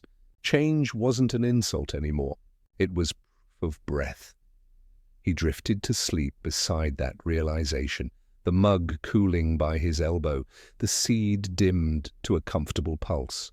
Outside, raindrops turned to mist, then to memory, then to nothing necessary at all, just the sound of the world closing its eyes. By morning, the rain had finished its song. The world smelled washed and slightly reverent, like a place that had just remembered its vows. A smooth hush swayed through the rooms of the house. Even the creak in the hallway boards sounded rested. Morty stirred before dawn, fully stretched, half awake, but aware that something inside the quiet was different. The seed he'd left on his bedside table didn't glow anymore. It gleamed. The difference felt enormous. Glow belonged to magic. Gleam belonged to intention. He sat up slowly. The small orb looked solid again, yet within its clear shell, tiny galaxies folded in on themselves, neat as sand spirals drawn by invisible fingers. He reached for it and felt warmth, not heat, like sunlight remembered through a window from childhood mornings. The surface pulsed once, faintly, almost breathing. The air changed. Dust glimmered in shafts of light leaking between blinds. For a moment, every particle orbited the seed's pulse, the entire room quietly choreographed. Then, as gently as water uncurling into current, the shell of glass melted away. A single shimmer of dust remained on his palm, soft, weightless, so fragile that even his breath threatened to scatter it. No sudden moves. "Buddy," he whispered to himself and sat cross-legged, cradling both hands under the veil of glitter. The dust stirred, lifting itself into the air. It didn't fall or float. It arrived, forming brief, delicate scenes like cinematic ghosts projected in sunlight. He saw flashes of the family, Rick slipping his lab coat over a sleeping Summer, Beth laughing into her hand, while Jerry's burnt toast smoked beautifully, himself at 6, carrying a jar of fireflies toward an indifferent sky. None of it lasted longer than a heartbeat, but each fragment left warmth behind, like the aftertaste of kindness. He realized with a sort of tender shock that the seed wasn't showing futures anymore, it was collecting gratitude. All the unnoticed goodness it had seen from afar now folded back toward them for safekeeping. Rick appeared in the doorway, mug clutched loosely. "You're glowing again, kid. I should start billing the universe for free light shows." Morty looked up, grinning drowsily. "It's opening," Rick blinked. "You make it sound like a therapy onion." "Does it cry if you cut it wrong?" "There's nothing to cut," Morty said, opening both palms. "Just this." Rick stepped closer, eyes narrowing despite himself. Molecular disintegration into photonic residue. He crouched. "Translation, it's beautiful and weird." "You think it's finished?" Rick tilted the mug against his lip, but didn't drink. Maybe it's just changed its method of speaking." "Things that gentle never stop completely, they just whisper in smaller units." Morty frowned thoughtfully. "I saw us in it, everyone, like it was..." "Taking inventory and memories. Good. Means it's sane." Rick exhaled, long, the kind of sigh people label impatience when it's actually adoration. "You know, you accidentally completed decades of work by not doing anything stupid." "That's a first for this family," Morty laughed. "Guess I'm evolving." Rick ruffled his hair absently but kept his eyes on the fading shimmer. "Don't rush it." Evolution's just patience stretched over panic. They stood side by side until the last flecks of dust drew themselves back toward Morty's wrist, like iron filings to magnetism, vanishing into his skin without trace. The room looked unchanged, yet everything felt gentler, edges rounded as though polished by invisible wind. Beth's voice called from downstairs. "Breakfast's getting cold, and so am I by association." Morty grinned. "Coming!" He pocketed nothing. There was nothing left to hold, and followed Rick down the stairs. The kitchen greeted them with warm chaos, Jerry wrestling a jam jar, Summer perched on counter texting between bites of toast, Beth flipping pancakes like apologies in motion. Steam turned sunlight into gold smoke. For once, everyone occupied the same small square of ordinary. Rick poured coffee into his flask because mugs were too mainstream. Beth shot him a look that was both accusation and affection. "If you spill anything combustible on my clean floor..." You'll invent empathy for my genius? I'll hand you a mop. The whole family laughed, the easy kind that doesn't require shared humor, only shared peace. Morty sat, holding his fork upright for a long moment before eating. Everything glimmered, the syrup catching light, the sheen on Summer's hair, even the lazy spiral of steam from Rick's cup. It all mirrored the seed's vanished glow, multiplied across breakfast. "Something on your mind, kid?" Rick asked. Morty considered telling them what had happened upstairs, the dissolving, the visions, the sense that gratitude had replaced destiny. But the words felt too sharp. Silence would explain better. So he just said, "Oh, nothing bad." Summer leaned forward. "That's new?" Beth smiled, passing him a plate. "Well, eat quick. Good feelings expire without syrup." They ate. Between bites, conversation wandered. Jerry recounted dreams about winning imaginary lotteries. Summer described a meme concept so complicated it sounded like folklore. Beth mused aloud about traveling somewhere faithless for vacation. Rick even let slip a brief story about aliens worshipping coffee beans. Each absurdity landed softly. No one interrupted anyone else. The seed's rhythm seemed to linger under their words like a low-volume soundtrack. After breakfast, while dishes clinked and water ran, Morty stepped outside. The sky shone cloudless, that fragile blue without ambition. Birds stitched invisible patterns overhead. He raised his hand and saw faint trails of gold still flickering around his fingers, like threads connecting him to everything breathing. He whispered, "Thanks," unsure to whom. Behind him the screen door creaked. Rick stood there watching, eyes narrowed against sunlight. "You talking to your invisible friends again?" "Just the universe," Morty said. Rick nodded once. "Tell it we're square." "I think it already knows." "Good." He turned back inside, muttering, "Show off Cosmos." Morty laughed quietly, then let the light fill his eyes until they watered.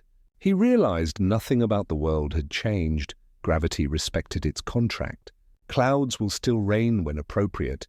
People remained confusing, but within that sameness, something patient had begun, a slow internal unfurling just like the seed itself. Later that evening, after everyone drifted into their separate peace, Morty found himself on the porch again. The air smelled of the last trace of rain warmed by sun, the scent of memory finishing a sentence. He looked at his reflection in the window pane. For an instant, he thought he saw the faint shimmer of other versions smiling back, each nodding to confirm the same lesson. Growth doesn't arrive sudden. It arrives aware. The porch bulb flickered once, as if winking. He smiled. Inside the quiet of the house, every heartbeat echoed a promise as soft as the night. That kindness, observed carefully enough, could open whole galaxies and never need closing again. Evening returned like a tide, slow and patient, pushing lavender through the edges of windows. Dinner was long finished. Dishes dried on their racks. The house had downshifted into its nightly rhythm of half-rest and low wandering noise. Somewhere, a television hummed, not loud enough for detail, just a pulse so faint it could have been another heartbeat hiding in the walls. Morty sat on the back steps with the porch light off, a small rebellion against routine. The yard felt larger when wrapped in shadow. Crickets stitched the air with needlepoint chirps, while the first real cool of autumn ghosted through the magnolia branches. The glass seed no longer existed, yet something different had taken up residence where its glow used to be. Every silence felt dense, as if packed with invisible listeners.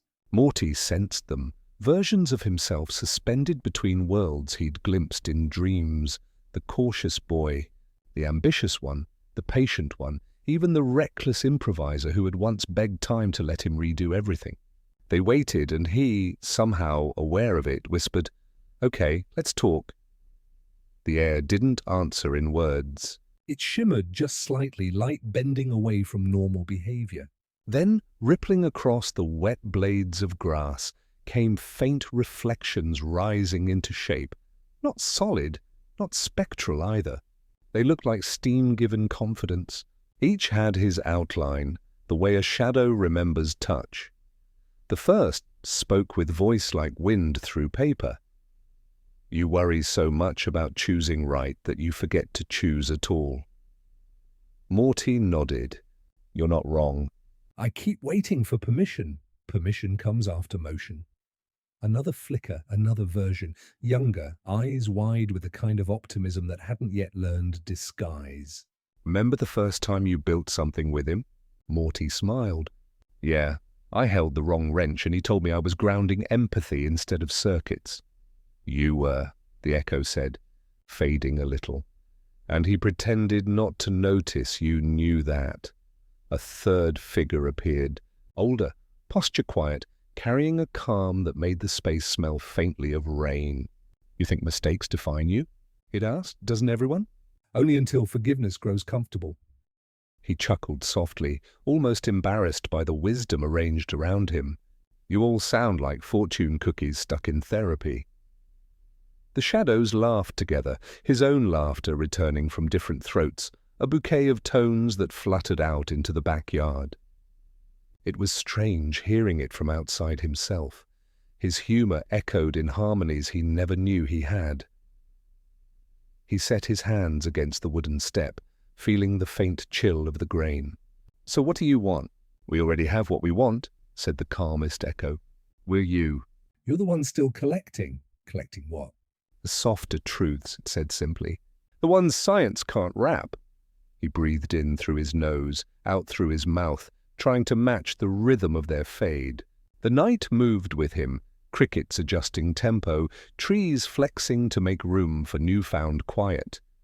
Another, more uncertain version kneeled beside him, voice trembling. We thought winning meant surviving, it whispered. But surviving isn't the miracle. Staying gentle after is, Morty's throat tightened. He'd felt that lesson hovering for weeks, but hadn't risked defining it aloud. Yeah, he said, voice a little rough. It's easier to rebuild gadgets than kindness. The echoes smiled. His own face softened until it nearly disappeared. That's because gadgets need parts, not courage. He wanted to reach for them, but his fingers slipped through air where warmth should have been. Do you guys, he hesitated, go away when I stop believing this? Belief keeps nothing alive. Attention does. The sentence sat between them like a candle flame that didn't need fire. He memorized it word for word across the yard. Porch light from a neighbor's house flickered on, scattering gold across the grass. The glow slid into their group. Some echoes brightened, others bowed out of existence. It reminded Morty of Firefly's changing shift. One last version remained, slightly older, hair unkempt in Rick's manner, but eyes peaceful. You talked to us tonight so you could practice forgiving the parts still too young to know better, it said. Morty lowered his voice. How do I know when that's done? When silence starts feeling like company, he looked around. The other echoes had vanished. Only air shimmered for a moment longer before cooling back into ordinary night. He realized the quiet did feel full, like a room occupied by memory rather than absence. He whispered, thanks, to no specific direction. Wind skimmed the yard in reply, gentle affirmations bending each blade of grass the same way people nod when they understand. Behind him, the porch door creaked. Rick leaned against the frame, silhouette trimmed by indoor light. Talking to yourself again? Technically to multiple myselfs, Morty replied. Rick took a swallow from his flask, unbothered. Good, saves me from paying a therapist in another timeline. They shared a tired grin. Rick stepped forward, setting the flask on the railing beside him. They watched the dark yard together, its small gleams where dew had caught the neighboring light. After a while, Rick said, You ever notice reflections never argue back? Just wait for you to stop talking, pick out the pieces worth keeping, and hand them back quieter. Morty eyed him sidelong. You spying again? Rick shrugged. Eavesdropping on the metaphysical, maybe? Couldn't sleep? You dream? Sometimes, he said. But I call them test runs, less embarrassing. Morty smiled faintly. Tonight I found out silence counts as forgiveness, Rick nodded. Huh, I must be a saint, they laughed quietly. The sound folded smoothly into the rest of night's hum. Eventually Rick returned inside, muttering something about coffee mathematics, leaving Morty alone again with his calm. The echoes didn't return. They didn't need to.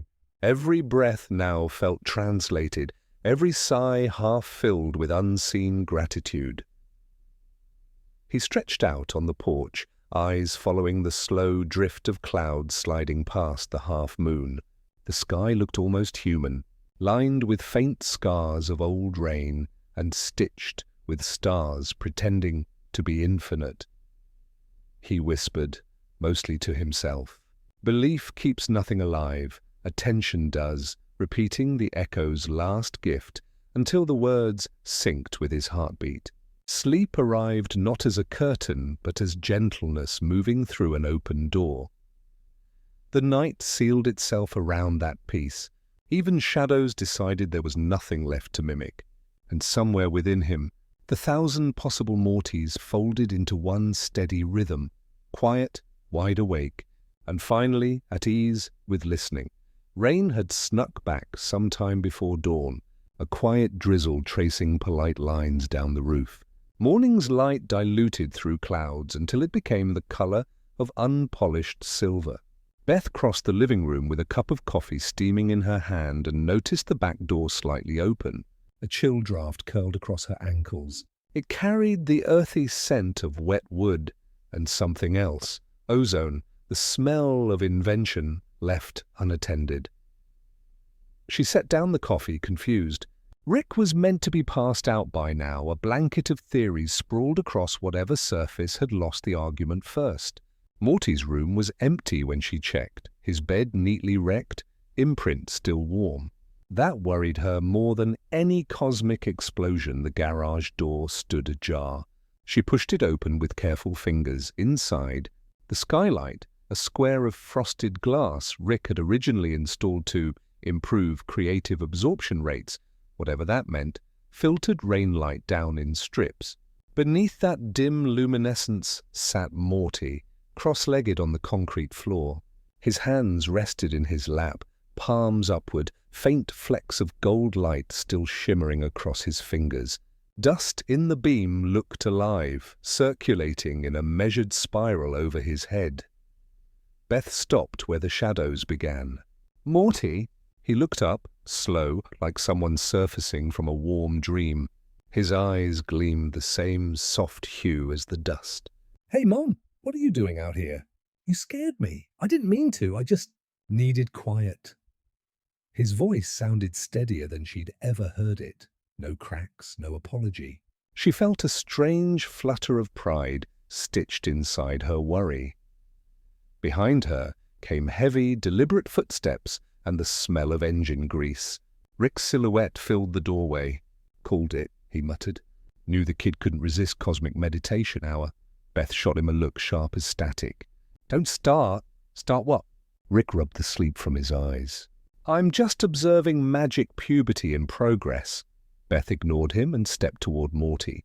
The closer she got, the more the light shimmered up from the floor. Faint patterns of interlocking circles drawn by the swirling dust.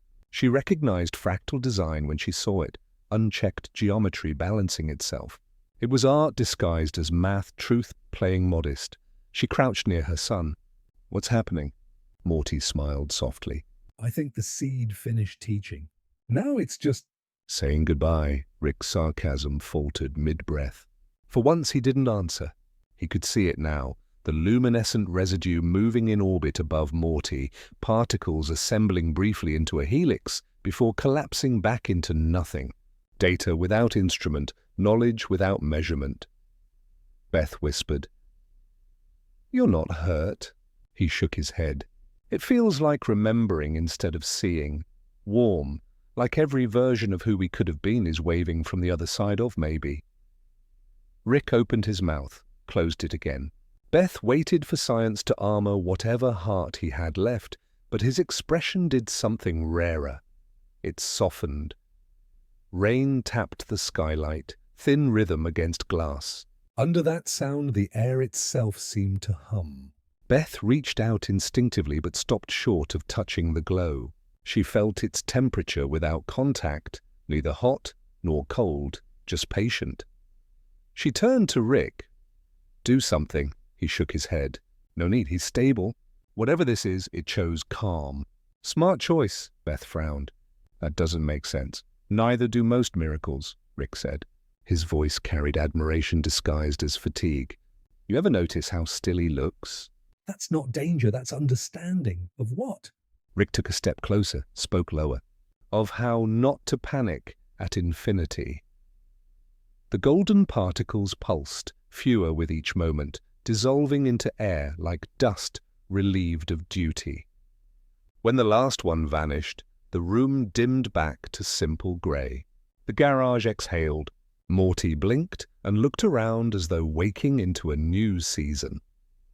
Beth touched his shoulder. "Are you okay?" He nodded. "Yeah, just..." Full. Rick crouched beside him, knees cracking indignantly. He examined Morty's hands, then the air, then the floor, pretending science could catch what awe had already hidden. "Residual energy's harmless," he mumbled. "Probably self-contained memory loop processing gratitude into measurable calm." "I'd bottle it if I knew how." Beth smiled despite herself. "This time you're allowed to let it go." Rick tilted toward her but didn't argue. The exhaustion that inhabited him most days looked quieter now, less sharp around the edges. He noticed the way Beth's hand stayed on Morty's shoulder as though anchoring both of them. It reminded him of a law slightly better than physics. Connection resists decay.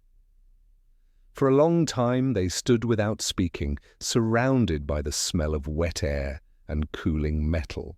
Rain above turned from tap to whisper, then to occasional sigh. Finally, Beth straightened. "I'm making breakfast if the world's not ending." "It never ends," Rick said. "Just changes fonts," Morty chuckled, weak but content.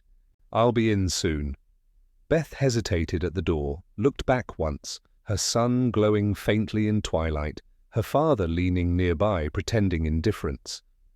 For a moment she saw them not as categories, but as the same stubborn heartbeats split by time. She whispered something to herself that even she didn't catch fully, and disappeared into hallway light. Rick remained. He watched the boy who sat so still, listening more than breathing. Something unresolved lodged itself under his ribs, and before pride could intercept, he spoke. "You know, Morty..." "You did good," Morty smiled. "You too, Grandpa." Rick hummed through his throat, the verbal equivalent of a nod. Then he looked up through the skylight. The rain had stopped. The first attempt at sunlight pressed faint color onto the clouds.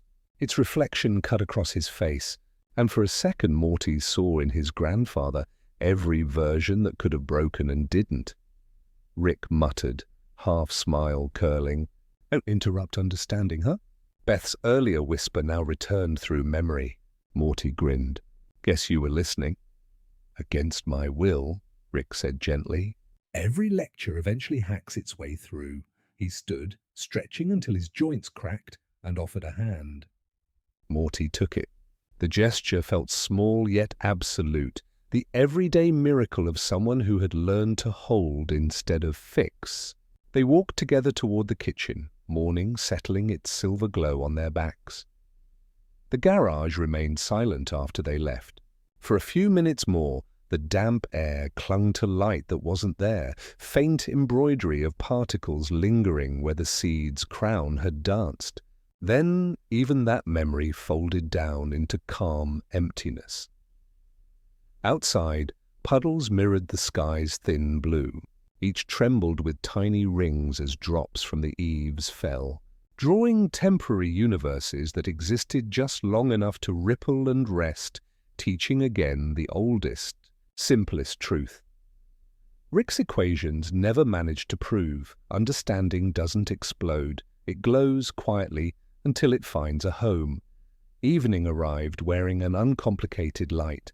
Snow clouds that had flirted all day backed away toward the mountains, leaving the air newly laundered. The Smith house carried the faint warmth that follows collective effort. Rick's tools were silent for once, Beth's phone was off, and Jerry had managed to boil pasta without summoning smoke alarms. For a moment, the world agreed to simplicity.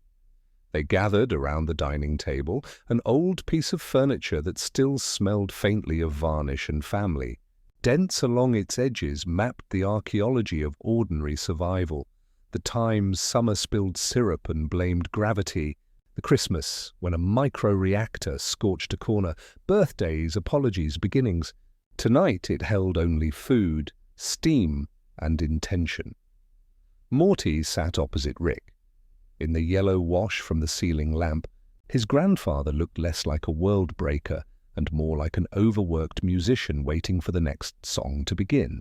Beth carried the final dish to the center of the table, a pan of roasted vegetables glistening like jewels, and announced, "No science, no speeches, and no arguing with the universe until dessert."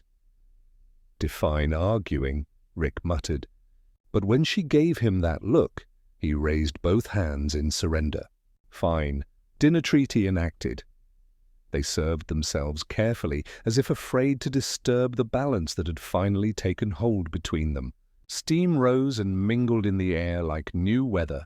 Somewhere outside the neighborhood streetlights clicked on in sequence, tiny suns aligning across suburbia. For a long time, they ate quietly. Forks clinked, glasses met table, fabric rustled. The soundtrack of peace is rarely impressive. It's made of leftovers and chewing, light laughter more rumble than roar. After minutes stretched comforting, Jerry, forever desperate to earn the microphone of the moment, cleared his throat. "So, another day without apocalypse," he said. "Not bad, right?" Summer rolled her eyes affectionately. "Low bar, Dad, but sure. Gold star." Beth smiled behind her glass. "I'll take uneventful over revelation tonight." Rick stirred his plate with the patience of a reluctant participant. "No revelations, huh?" "And here I was about to solve immortality with a squeeze of lemon," Morty grinned. "You'd still forget the recipe?" Rick looked at him, surprised by humor so gentle it didn't sting. "Probably," he agreed. A pleasant quiet followed. The clock on the kitchen wall kept rhythm, reminding them that silence could share space without debt. Morty watched them all, the way their gestures aligned. Beth gesturing with her fork when she spoke, Summer mimicking unconsciously, Jerry chewing in the background harmony of reassured usefulness, Rick refilling everyone's glasses without fanfare. The sight filled him with an unfamiliar steady contentment. No predictions, no epic lessons, just family orbiting stability like moons, realizing they didn't always need the thrill of collision. Beth leaned her chin on her hand. "So what's everyone thankful for before we break the fragile illusion that we're normal?" Jerry perked up. "Oh, "I'll start." He raised his fork ceremoniously. I'm thankful the smoke detector and I are on speaking terms again," Summer groaned. "God, Dad," Beth laughed, the sound small but sincere. Rick rolled his eyes but allowed the corner of his mouth to tip in something close to mirth. "Low standards save lives," he said. Beth turned toward Morty. "Your turn, philosopher. What about you?" He looked at the flickering candle in the middle of the table, flames swaying like a slow pulse between their faces. "I think I'm thankful for choices," he said at last. "That we still get to make them." Rick nodded without irony. "That's as smart as gratitude ever gets." Beth reached across and squeezed Morty's wrist. Her touch grounded the words, translated philosophy into pulse. It startled him, in a good way, how quickly gratitude could feel like gravity. Dinner moved softly into its later half. Plates emptied, glasses refilled.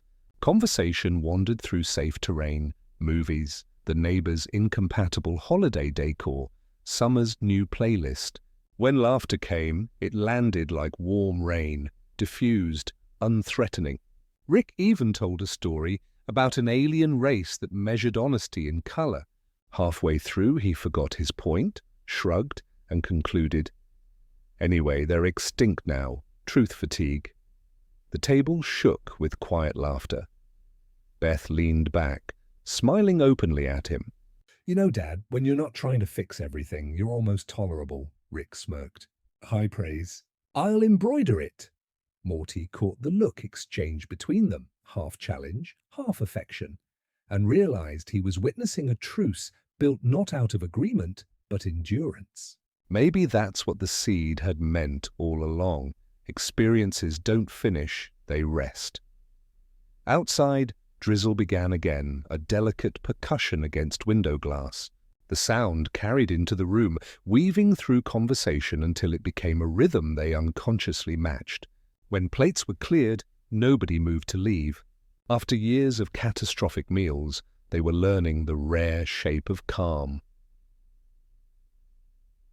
Rick finally exhaled loudly. Well, I hate to admit this, but equilibrium's addictive, Summer smirked. Don't overdose. Beth lifted the candle and smiled at its wavering flame.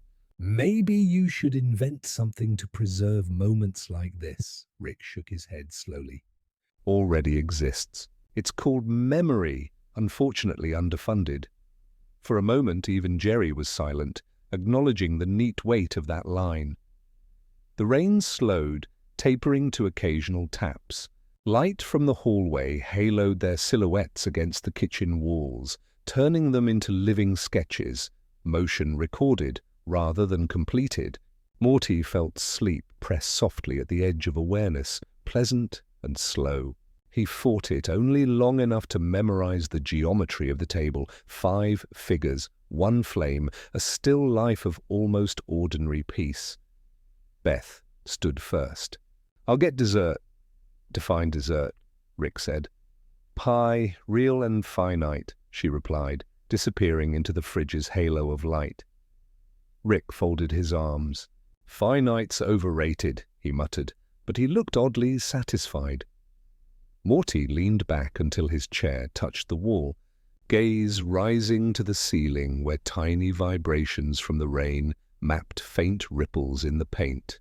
He could almost hear the house breathing around them, a low, contented hum, like gratitude made audible. Beth returned carrying plates, steam curling from them. Apple cinnamon. Don't question miracles, just eat them. They did. Between bites, conversation dwindled until all that remained was Rick's quiet humming, an aimless, wordless tune that neither announced nor explained itself.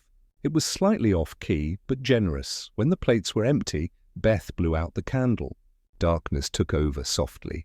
No one flinched. It was the kind of dark you can live inside.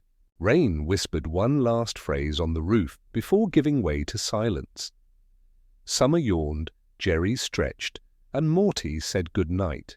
Rick lingered at the empty table, tracing a finger through the circle of melted wax. It stuck lightly to his skin, left a sheen that looked suspiciously like reflection. In that silence, he heard everything the seed had been saying all along, the sound of stillness learning to stay. He smiled, small but actual, and blew on the wax until it cooled enough to wear. Upstairs, beds creaked, water ran, doors closed. The house dimmed itself by degrees until only the low hum of appliances and a resting sky above remained. Time paused politely at the threshold, unwilling to interrupt. And for that one night, at their table in the quiet heart of the universe, 5 selves existing across endless possibilities agreed on the rarest discovery of all. That arrival, if done gently enough, feels exactly like rest. The night after that unremarkably perfect dinner unfolded with a hush that felt rehearsed for kindness. The house, pleased with itself, settled into silence, one heartbeat at a time, a sighing window, a door clicking closed, the refrigerator's subtle hymn. Morty drifted quickly into sleep, still tasting cinnamon and laughter. But Rick, predictable only in insomnia, remained seated in the garage long after every lamp except one had gone dark. He was not working. The temporal compass lay open on the bench before him, innards exposed like a vulnerable metaphor. Beside it sat his mug, empty except for the thin swirl of evaporating coffee. Between the two objects, failed invention and ordinary vessel, his eyes kept moving, as if they might tell him different endings to the same sentence. Outside, the rain clouds had departed in silence, leaving behind a sky that seemed both exhausted and new. When Rick finally dozed, forehead tucked against the crook of his arm, dreams came briskly, without their usual courtesy. He stood on terrain that might have been sand or fabric. Perception had forgotten texture. Wind, soft yet insistent, moved behind him. In front, two suns were setting across opposing horizons, each lowering with patient glow. One bled red. The other soaked the world in blue. The line between them shimmered like glass, stretching to its breaking point. Nothing else existed, no ground, no sky, just color, splitting everything into halves. Rick walked forward, boots not leaving prints. In his hand he held a bottle half filled with amber liquid, by habit, not necessity. As he moved, the glass shifted shape until it became a small, battered toy spaceship, the kind Morty used to balance on the rim of his cereal bowl years ago. Its tiny, painted windows gleamed with impossible accuracy. He crouched, placing the toy on the invisible ground.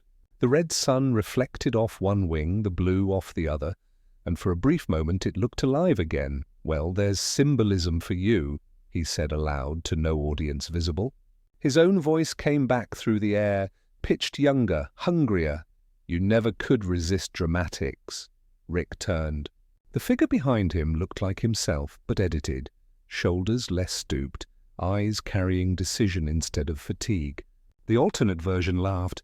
"Nice dream. You design better realities, unconscious?" "Must be nice," Rick muttered. "So which one are you? Past cocky or future disappointment?" "Both." "Neither." The replica crouched beside him. "You built this space between suns so you could stand somewhere forgiving. Red for regret, blue for reason." Equal burn, equal blessing. "I don't build allegories," Rick said, though it came gentler than denial.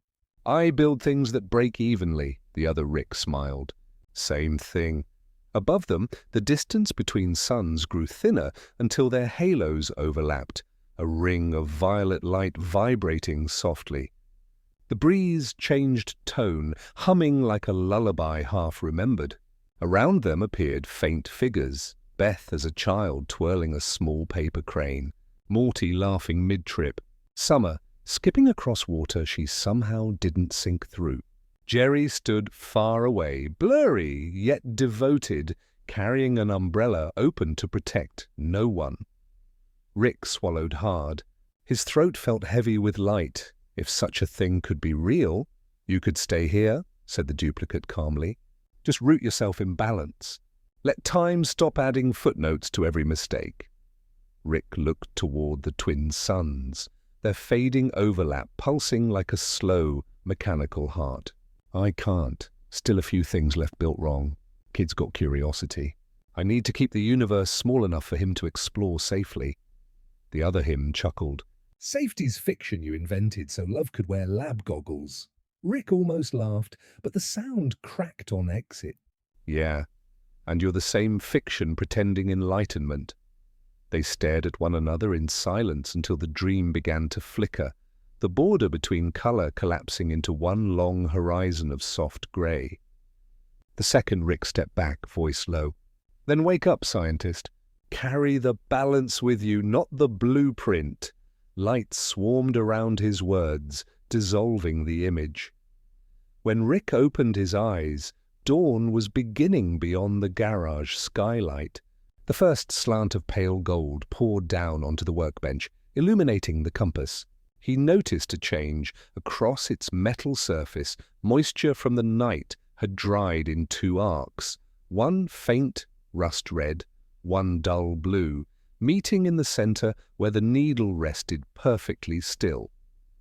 He touched it. The metal was warm. "All right," he whispered, half to the machine, half to whatever dream refused to let go. Message received. He paused, added under his breath, "Violet wins." He stood slowly, knees protesting, and stretched. The movement echoed through muscle and memory alike. At the top of the stairs he listened, the household returning to motion.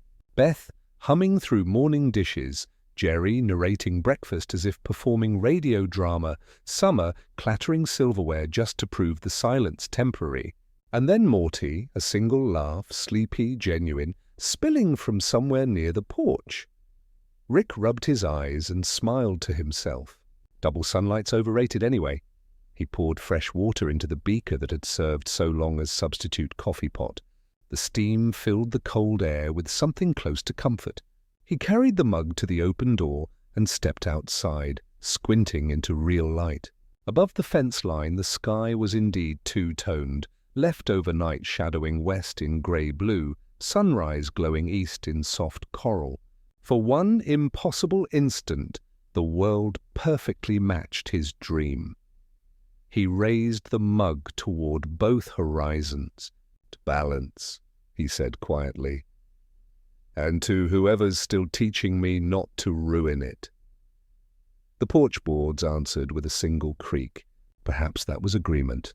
He stood there until warmth replaced chill, not waiting for revelation this time, just listening.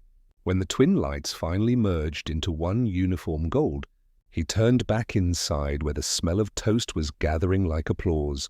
On the workbench behind him, the compass gave a small click and powered down, its needle frozen forever in the point between every direction. Through the sunlight streaming in, that stillness gleamed. Not surrender, not failure, simply the mathematics of peace. And somewhere above the ordinary sky, two quiet suns crossed paths once more, remembering him softly before returning to their separate routines. Afternoon arrived, disguised as quiet. The storm from 2 nights before had scrubbed the air until it smelled faintly of ironed leaves and warmed dust. Across the backyard, the magnolia tree threw a speckled pattern of shade that looked almost scripted, each patch of light running its own small rehearsal of peace. Summer pushed open the screen door, the metal hinges singing their usual protest, and stepped outside, clutching 2 glasses of lemonade. Morty was already waiting near the old wooden fence that divided their yard from the neighbor's overgrown jungle. He stood with his chin balanced on the top rail, squinting at a line of ants marching between cracks in the wood. "You ever watch these dudes?" he asked when she joined him. "I never stop to question it. They just keep moving like it's destiny or something." Summer handed him a glass and leaned beside him. "Well, ants don't overthink. We got that luxury." Or curse. Maybe both, he said. "Rick says overthinking's just thinking with attendance." She laughed, soft and surprised. "He would. He's probably rigging thought tax somewhere right now." They drank without hurry.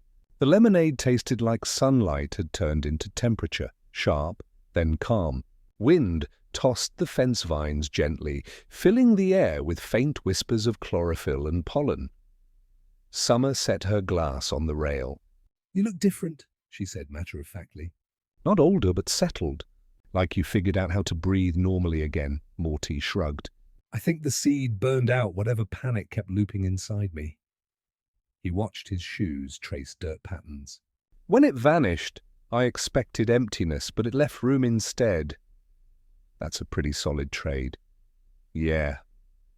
He looked up at the sky, which that day resembled freshly laundered denim, blue with honest creases.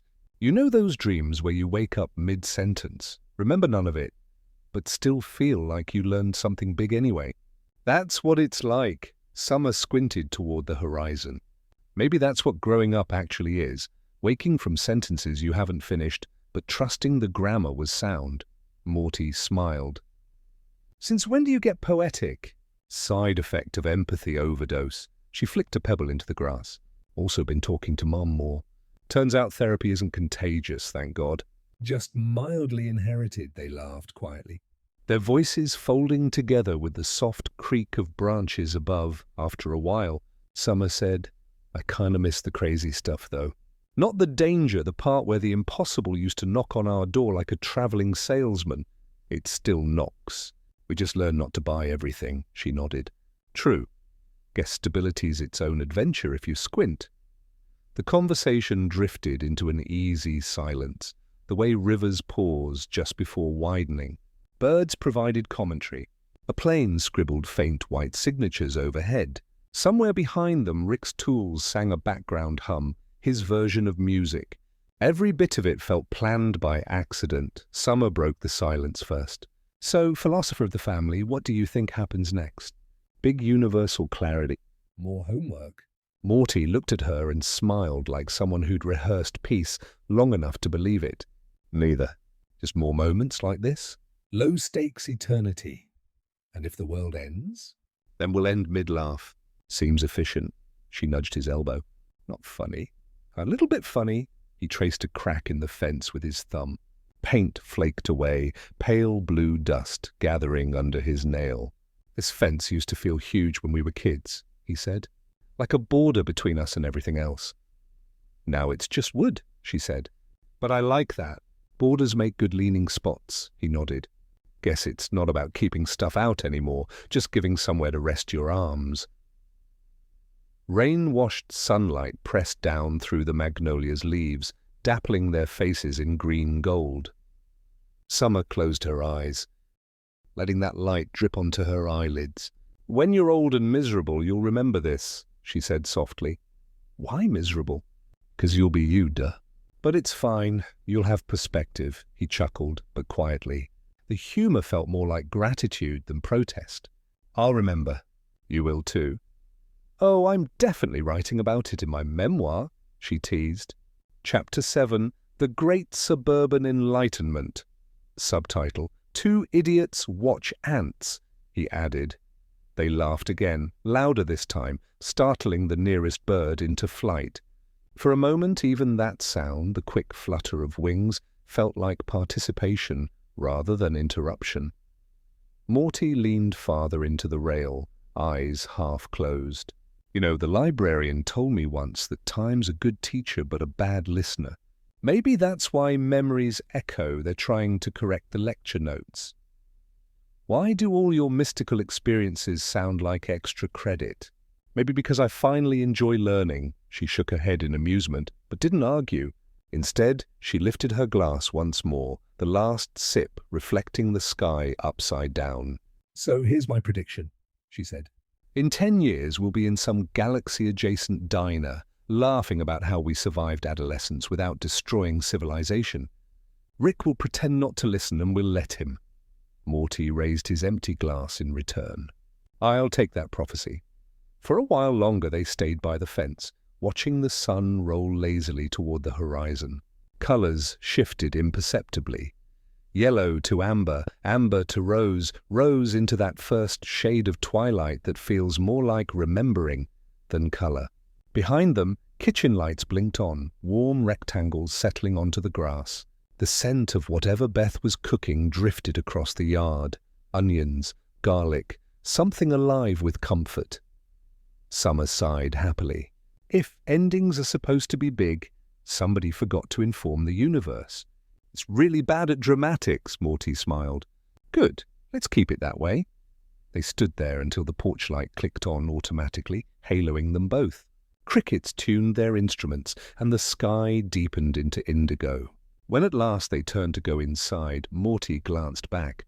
The fence glowed faintly in the lamplight, a boundary-turned beacon, simple wood reflecting possibility. He whispered, almost to himself, maybe fences aren't limits at all, just lines asking to be understood from both sides. Summer heard and pressed her shoulder lightly against his in agreement. Together they walked toward the house where laughter and light already waited, silhouettes blending for an instant before the door closed behind them. Outside, the magnolia leaves rustled once, releasing a few petals that drifted down onto the fence. They landed quietly, one by one, marking in soft language the continuation of everything calm. The next morning glimmered low and ordinary. The sky wore the faded silver hue of lab metal, and the air carried that stillness that lives between weather. It was the kind of day that didn't ask for anything. It simply waited to be noticed. Rick woke late. For once, sleep had found him before ambition could argue. He stood in the kitchen gulping coffee from a mismatched mug and staring out at the backyard through the half-fogged glass door. The magnolia leaves shimmered from last night's dew, and for an instant the scene looked suspiciously like perfection, which made him uncomfortable. When Morty wandered in, still half asleep, Rick was already restoring his equilibrium by fussing with a new pile of gears on the counter. "Morning," Morty said. "Relative term," Rick replied. "Depends on time zone and dimension." I'm suspending disbelief. Are you working again? "Finishing something," Rick said. He swallowed a final mouthful of coffee and gestured toward the garage. "One last test, or rather an untest. Come on." They stepped into the familiar world of wires and half-dreams. The temporal compass sat in the center of the workbench, uncovered, quiet, its needle glinting exactly between every direction. Tiny rivulets of light still moved along its surface, the way residual current dances through keep-alive circuits after a machine is off. "I thought you shut that thing down," Morty said. "I did," Rick replied. "Turns out not even inventions believe retirement paperwork." He stared at it, lips pursed, then smiled faintly. Not the manic flash of pride Morty expected, but a small, reluctant acceptance. "Guess everything I make wants one last word." Morty leaned on the counter beside him. "So what's the plan?" "No plan," Rick said. "Just conclusion. Science experiment's best ending is observation without meddling." The clock over the door ticked with real-time precision. Somewhere upstairs, summer's music bled faintly through the floorboards, a calm rhythm that almost kept tempo with the compass's low hum. Rick reached out and spun the device gently with his fingertips. Light blinked, not brighter, gentler, as if agreeing to end politely. "It's weird," Morty said at last. I thought you'd keep tinkering forever. Probably will, Rick said. This one's different. This one was never about control. It's about release, like letting go. "Exactly. Consider it cosmic recycling." He turned toward the open garage door, where morning light lay in rectangular promise across the pavement. Then, with a sigh deep enough to count as philosophy, he picked up the compass. Help me out. They walked into the yard. The grass still held shadows from clouds drifting overhead, long shapes moving slow as breathing. Rick knelt by the garden bed, the same spot where Beth had planted a row of herbs that stubbornly grew despite their surroundings. "You're burying it?" Morty asked. Scattering it, Rick corrected. With flair, he unscrewed the casing. Inside, fragments caught sunlight, shards of brass, curved wires, tiny mirrors. They looked less mechanical now, more like jewelry assembled by accident. He scooped a handful, glanced at Morty. "You ever notice how guidance and control get confused for each other?" Morty smiled. You mean like everything else in life? "Yeah," Rick murmured. "Anyway, it's time guidance learned to rest." He tossed the pieces lightly. They scattered into the grass, catching glints of the sun before sinking into green. Another handful followed, creating faint, metallic constellations in the soil.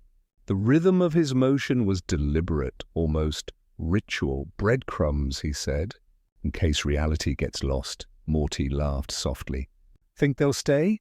Doesn't matter, Rick said. "If they vanish, it means they found where they belonged." They emptied the last fragments. Wind sketched through the yard, lifting one small shard high into the air until it disappeared. Neither moved to catch it. Both simply watched it rise, feeling something unclench inside the chest neither had realized was tight. After a long pause, Rick spoke again. "You know, when builders finish bridges, they leave tools inside the frame. It's good luck, metal remembering touch. That true?" Probably not, Rick said. "But it should be." He stood, brushed his hands on his coat, and stared up at the magnolia tree. A cluster of petals broke loose, drifting down like signals finally delivered. One landed on his sleeve and stuck there, trembling in a way that somehow looked like approval. They lingered in the mild wind until the light shifted from gold to white. Morty finally asked, "And so what now?" Rick shrugged. "Maintenance." Of existence. Help your mom, annoy your sister, tolerate your old man. Little rituals keep the universe glued. That's surprisingly wholesome coming from you. Don't quote me on it, Rick said.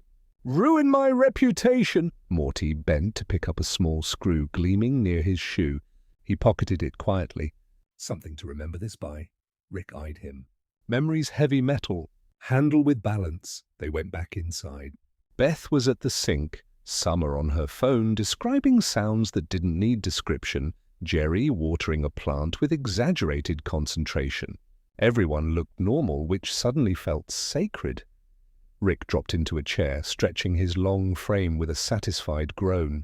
Phase complete. Beth looked up. Should I ask? Nope, she smiled knowingly. Then I already know. Morty glanced toward the window. A faint brightness shimmered where the fragments lay, a temporary constellation glinting just once before sunlight swallowed it.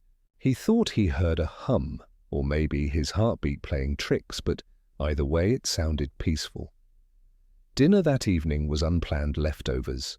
Nobody talked about miracles or machines. Rick listened more than he spoke. He even refilled Jerry's glass when no one was looking. Later, when night settled back into the bones of the house, he stood alone by the window. The yard looked simple again, ordinary in its mystery. A breeze moved the grass just enough to suggest continuation.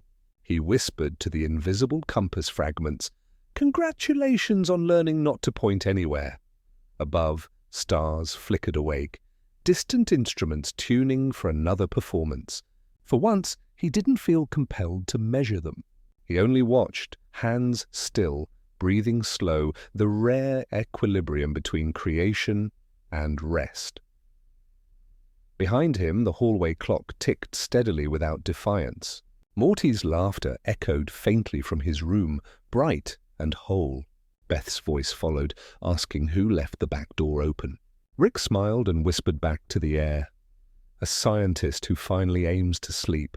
He turned off the light. The reflection in the glass lingered a moment longer, mirroring the stars outside almost perfectly before dissolving into the same kind of dark that behaves like mercy. And so, the experiment that began with curiosity and concluded with grace found its ending, not with discovery, but with stillness. A rhythm that no calculation had ever promised, yet every heart recognizes when it finally hears itself at rest. The first full day after Rick buried the compass existed in that rare pocket of weather where everything forgets to be dramatic. Sky and air agreed to neutrality. Neither warm nor cool, neither bright nor dim. Perfect balance disguised as normalcy. The family scattered into their tasks, Beth humming somewhere near the laundry room, Jerry tackling a grocery list written partly in equations, and Summer reading out loud to the cat because it was the only creature that didn't interrupt. Morty sat at the dining table with a fresh notebook open to its first blank page. The smell of paper mixed with faint lemon detergent. Sunlight gathered weakly across the margin. He'd been thinking about writing for days, about recording the seed, the dreams, the reflections, but only now did his mind slow enough to begin. He titled the first page carefully, Edges, a Journal of Possible Futures. Ink felt heavy at first. The pen scratched across the page like memory, turning over in its sleep. He started not with what happened, but what nearly did. Last week the seed could have stayed silent. The simple line steadied him. He continued, writing slowly so the words landed as softly as thoughts deserve. I used to think fate was an arrow, point and release. Maybe it's a breath you keep letting out until it shows you its shape. Every decision is an outline. Kindness colors it in. He paused after the sentence, surprised at its calm. Writing, it seemed, rearranged noise into patterns of patience. Across the room, the clock ticked its opinion pace, content to be ignored. Rick appeared behind him at some point, slippers whispering against floorboards, voice a mixture of curiosity and camouflage. What's this, new manifesto? A journal? Morty said without looking up. I'm naming the versions of everything that might still happen. Rick circled to the front of the table. Wouldn't that make Infinity jealous? Maybe, Morty said, smiling. But Infinity started it. Rick leaned closer to read the page. His eyes softened at the handwriting, steady but imperfect, ink smudged by impatient fingertips. He poured himself coffee, sat without comment, and gestured for Morty to keep going. I don't want to forget any of it, Morty said. The dreams, the people we were for 5 minutes. They all seem too kind to lose. Forgetting's good evolution, Rick replied. Leave space between miracles, Morty shook his head lightly. Maybe writing them down is evolution. Like giving memories a softer skin, Rick tilted his mug toward him. Then let the kid invent Nostalgia 2.0. He opened his own small notebook, much older, the cover burn-scarred, and pretended to read. In truth, he just liked the symmetry of it. Teacher and student, or father and grandson, occupying the same silence but working different languages of understanding. As they wrote, the light shifted across the table from gold to the powdered grey of afternoon. Shadows from the window blinds printed temporary bars across their pages, making the words look like messages crossing dimensions. After a while, Morty read one aloud. If kindness is gravity, then every act pulls something into orbit. Rick smirked. Sounds marketable. Slap it on a shirt. I'm serious. So am I. We need merch. Morty laughed, shook his head, and turned the page. He kept writing. Fragments, impressions, questions without punctuation. Maybe all versions of me are holding hands through time. Maybe dreams recycle courage. Maybe science is just the universe reading its diary aloud. Rick watched the concentration crease his grandson's brow, how each word seemed to convince the next of its worth. He remembered being that age, how equations felt like truth, until feelings demanded formulas too. After a long pause, he said quietly, You know, I kept journals once, lost them. Didn't like seeing proof of hope aging in ink, Morty replied without looking up. Then maybe that's why I'm writing this one, to prove hope grows instead. Rick leaned his chin on his hand, non-verbal pride hiding behind indifference. Keep at it. World short on decent editors, ours slipped gently forward. Sunlight drained into the kitchen doorway while lamplight replaced it, pale and calm. Beth's laughter floated down the hall. Jerry's muttering about seasoning tracked from stove to sink. The house rehearsed its domestic heartbeat. Eventually, Morty stopped mid-sentence, flexing cramped fingers.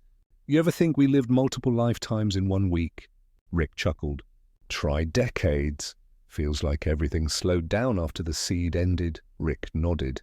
That's what endings are. Time stretching to make space for processing. Morty closed the notebook, smoothing its cover as though tucking in a friend. Across the front, he drew a small spiral, the same pattern of dust that had floated above his hands that morning in the garage. The mark caught lamp glow. It looked content to stay. Rick tapped the edge of the book. Be careful writing futures down. Why? They might start auditioning, Morty smiled. I'll cast the kind ones first. Rick finished his coffee, stood slowly. Before walking away, he placed a tiny object on the table, a screw, tarnished faintly green. The last piece I didn't scatter from the compass, he said. Call it punctuation. Morty picked it up, rolling it in the lamplight. Guess every story needs closure. Not closure, Rick corrected. Continuity. The older man shuffled toward the hallway, coat folding like curtain behind him. When the sound of his steps faded, Morty reopened the notebook and turned to the next blank page. He started writing again, his words quiet enough to merge with the house's breathing. Tomorrow holds its pen over blankness, waiting to see who will write gently first. He stopped, looked out the window. The moon had risen unnoticed, full yet humble, its reflection in the porch light almost indistinguishable. He whispered, Looks like you're in the book too, and smiled. Before going to bed, he left the notebook open on the kitchen table. It glowed faintly under the lamplight, pages curled like sluices of wind. Rick peeked in hours later, bleary but curious, and read the first few lines. He nodded, not for grammar, but for truth. Then, with unusual care, he turned off the lamp, leaving darkness to finish the paragraph. By morning, the pages would smell faintly of coffee and starlight, the two ingredients of any good continuation. Ink would dry into faint silver, waiting patiently for new sentences, evidence that time itself was still learning to hope on paper. Morning re-entered the house like a polite guest, soft feet, quiet breath, nothing to startle anyone. The sky above the kitchen window held no drama, just a loose wash of cloud and a sun the color of mild tea. Rick's coffee steamed on the table, Morty's notebook lay open beside it, and everything seemed to have decided that normal was worth rehearsing again. Beth moved about the kitchen in a rhythm of small tasks, washing, drying, humming a half-remembered tune. Jerry hovered at her shoulder, pretending to be useful, spilling exactly enough dish soap to justify his presence. Summer scrolled through her phone, but every few moments looked up and smiled, caught in invisible conversation with that easy light that happens after closure. Morty came downstairs carrying the notebook close to his chest, as if paper could feel temperature. Rick followed soon after, robe flapping like an unlicensed lab coat. No explosions, no gadgets humming. Simply people, half awake but whole. Morning, Beth said. We're pretending to be normal again, Rick grinned. Finally found a new apocalypse? Just pancakes, Jerry said proudly. They survived the flip this time. Tiny victories, Rick muttered, but he sat at the table anyway. They ate without agenda. The room filled with home sounds, knives against plates, syrup coaxing laughter from Jerry's enthusiasm, the slow tick of the clock Rick had secretly repaired 2 days ago. Morty let his shoulders drop. He hadn't realized they'd been raised for weeks, carrying invisible tension. This felt lighter, no cosmic instruction, no strange hum between seconds, only now. After breakfast, Beth gathered plates while Morty drifted toward the back door. The breeze outside smelled faintly of magnolia and meteor dust, earthly scent blended with faint reminder of wider worlds. He stepped onto the porch, stretching his arms against the railing until the wood creaked. Hello. Everything looked a little different, though nothing had changed. The fence, the same one where he and Summer had leaned days before, stood steady, its cracks illuminated delicately by the angle of sun. Across the yard, the patch where Rick had scattered the compass fragments shimmered faintly, dew catching light in precise metallic glints. Morty exhaled, and for the first time in memory, life didn't push back. It just breathed with him. Rick joined him a few minutes later, 2 mugs in hand. He passed one over. Half coffee, half stability, he said. Morty chuckled. That a new recipe? Oldest one there is? Rick took a sip and stared out at the field behind the fence. So what's it feel like, coming back down? Morty thought about the seed, the glows, the reflections. Solid, not heavy though. Like gravity redesigned for clarity, Rick nodded. Ordinary gravity's the universe's apology note. Brings you home without bragging. They stood there together, morning sunlight curling around their shadows, pulling thin outlines across the boards. Birds passed overhead, drawing invisible sound waves into symmetry. Rick inspected the rim of his mug, lost in its simple imperfection.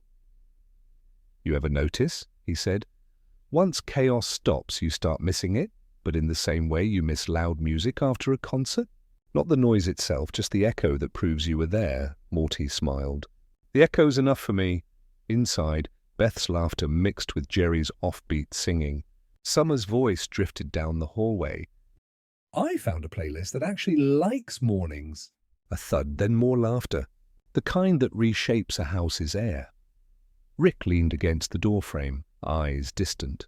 You know, for people who spent a whole season questioning existence, were doing breakfast better than most deities.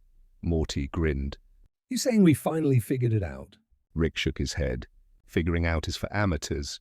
I'm talking about sustaining confusion gracefully. They both laughed under their breath. The conversation drifted back into comfortable silence. Somewhere beyond the neighborhood came the low buzz of bees, slow and perfect, their tiny choreography free of metaphors yet fulfilling everyone. Morty held his mug close, breathing in the warmth. I think the sea just wanted this, he said softly. Not revelations. Just a family that eats pancakes without arguing. Rick raised his eyebrows. Domestic bliss has cosmic meaning. Write that on a chalkboard, get tenure. I will. In my journal. He tapped the notebook he'd carried out with him. Its spine creaked faintly.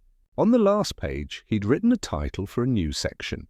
After returning to gravity, notes on staying kind. He hadn't filled it yet. He'd decided to let ordinary life dictate its contents. Rick peered at him sideways. You planning to chronicle every moment?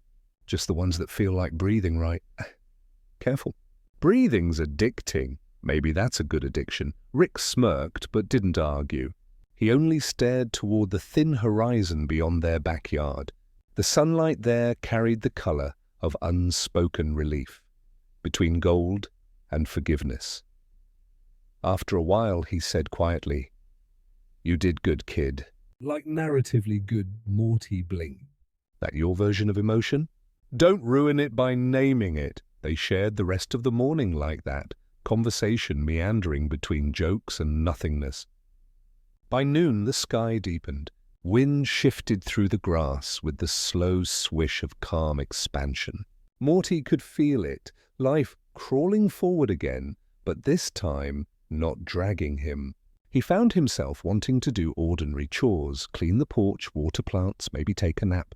Things weightless enough to anchor him. Rick stretched. Well, equilibrium achieved. We've successfully rejoined the mundane. Mundane's underrated, Morty said. Look at how peaceful it looks on you. Rick pointed a finger. Careful, that sounded dangerously wholesome. They both laughed, and their echo rolled softly into the afternoon, like a promise too relaxed to need repetition. As sunlight turned to honey along the horizon, the rest of the family came out. Summer juggling 2 sodas, Beth balancing a tray of snacks, Jerry holding a plate of what might have been sandwiches. They formed a loose semicircle around the porch without any plan, drawn by the same invisible gravity. No speeches, no toasts, just shared space. When the breeze cooled further and one lamp flicked on automatically, Rick looked up at the dusky sky and murmured, "All right, universe, lesson acknowledged. Try subtlety next season," Beth laughed. Summer nudged him playfully. Morty leaned on the railing, notebook at his elbow, and watched the first stars open their eyes. The porch light hummed faintly, syncing with faint cricket song, a duet between invention and nature that needed no conductor. Somewhere inside the quiet, Morty thought he heard the faint pulse of the dismantled compass pieces humming beneath the soil, keeping rhythm with the world's gentlest heartbeat. He closed his eyes, memorizing the sensation of nothing urgent, family breathing, world exhaling, gravity wrapping everything in acceptance. Ordinary life had resumed, but it felt new, every second claiming its own small importance simply by existing.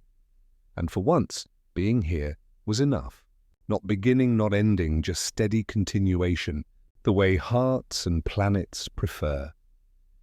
Night settled softly on the Smith house, arriving not as darkness but as a shade of kindness the sky wears when it wants everyone to rest. Porch bulbs blinked awake in automatic gratitude, washing the yard in warm gold that carried farther than necessary, farther than intention. Gravity, which had spent days behaving almost poetically, resumed its quiet duty, holding, never pressing. Inside, the house was both lived in and gentle. The kitchen counter glimmered with the modest fossils of family, crumbs, a half-empty glass, Summer's forgotten hair clip. The air held the scent of dinner and wind and something else, faint and human. Safety, warming into memory. Rick wandered down from the garage, still in his robe, mug of nighttime coffee in hand. Morty was asleep on the sofa, full notebook resting against his chest, pen lying loosely between fingers. Beth had fallen asleep reading at the table. Jerry had managed the miracle of snoring while upright. Summer's phone buzzed once on the counter, then gave up, agreeing to join the stillness. Rick leaned against the doorframe, chewing on the corners of thought. The room's lamp cast everyone in gold, fading them into one layered silhouette, the shapes of laughter and debate, softened now into breath. He would never call it beautiful out loud, but the word lived under his ribs anyway. He looked beyond the window. The porch light spilled across the yard until it met the magnolia tree, its petals glowing faint ivory. Beneath that faint shimmer he could almost see fragments of the old compass catching starlight, the parts he had buried. One might have sworn they were constellations that had chosen dirt instead of sky, because both were home. Rick set his mug down quietly and pulled the blanket from the back of the couch over Morty's shoulders. The boy stirred, smiled without waking. One corner of the blanket glowed for a second before returning to normal. "Yeah," Rick whispered. I saw it too. He crossed the room and pressed the light switch gently, once, lowering brightness to a level that invited story. Then he took his own seat near the window, the one that looked outward toward everything and back inward toward nothing at the same time. The night sky was unusually still. Even the stars blinked slower, sympathetic to the household below. Rick thought about timelines as if they were ripples, each version of them continuing somewhere. In one, he was still running. In another, Beth never forgave him. In yet another, Morty followed him into infinite empty fields. He let those possibilities exist tonight without rebellion. They could wander. He was staying, he muttered, half amusement, half surrender. Guess constancy's the hardest equation. From upstairs came the faint creak of Beth turning a page in her sleep, and the softer echo of summer humming through a dream. These minor noises were proof of gravity's hymn, the kind that keeps planets obedient and families unconsciously orbiting love. Rick reached for Morty's notebook where it rested on the couch. He opened to the newest page. The handwriting wobbled from fatigue and youth, but the words carried precision. Fate was never a map. It was light looking for reflection. We built enough mirrors to find each other. Rick smiled. Kid stealing my metaphors now. He closed the notebook carefully, leaving it slightly ajar so air could read it overnight. Then he went outside. The porch greeted him with that calm hum of electricity that exists only in late hours when machines decide to act human. He sat on the steps, mug refilled, exhale slow. The neighborhood had fallen into a single measured rhythm. Somewhere a fence gate clicked. Wind rolled bottles along a driveway. A distant highway murmured lullabies for travelers. Above it all, the muted song of the porch bulb continued, endless loop of soft whirring. "Legacy," he said out loud, tasting the word as if testing circuits. What a dramatic way to spell continuity. He leaned back on his hands, looking up through the magnolia branches. Stars peeked through, some brighter, some indifferent. But in between them, faint trails shimmered, the residue from every time something kind had happened. He hadn't noticed before how constellations form only when someone connects dots, a task he'd long dismissed as sentimental. Tonight, he let himself trace them. He pictured Beth's laughter as one star, Summer's stubborn optimism as another, Jerry's relentless attempts at function glowing at the edge of visibility, and Morty, steady, bright, occasionally unpredictable, centered among them. He drew lines in his mind until their lights circled one unlabeled star hovering low. The porch bulb itself, his own accidental constellation of home. The light hummed louder for a moment, catching on a breath of wind. He could almost believe it heard him thinking. Out of instinct, Rick spoke softly. To no deity, no witness, only the familiar expanse. "You win," he said. I'll stop improving what's already complete. A meteor streaked faintly across the far edge of sky, subtle enough to doubt, but enough for him to notice. He laughed once, tired and honest. Inside, Morty turned in his sleep, whispering something that sounded like stillness. Rick took it as coincidence and translation at once. He stayed outside until his coffee cooled and the stars began handing custody of the world back to dawn. When light finally bled into the horizon, faint pink brushed against gold, meeting precisely at the edge of calm, the way equations balance when the answer is forgiveness. He stood, bones creaking but spirit absurdly light, and looked one last time at the house. Each window glimmered with reflections of the porch bulb. The whole structure looked alive, not in the dramatic way of laboratories or galaxies, but in the quiet heartbeat of belonging. Rick turned off the light, pocketed the moment, and whispered, "Legacy acknowledged." Then he went inside while the world rehearsed morning again.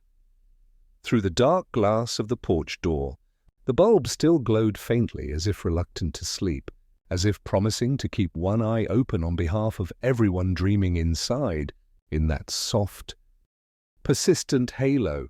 The story settled, gentle as breath shared between generations, and, somewhere above it all, the universe yawned, content for once, before rolling toward its own sleep.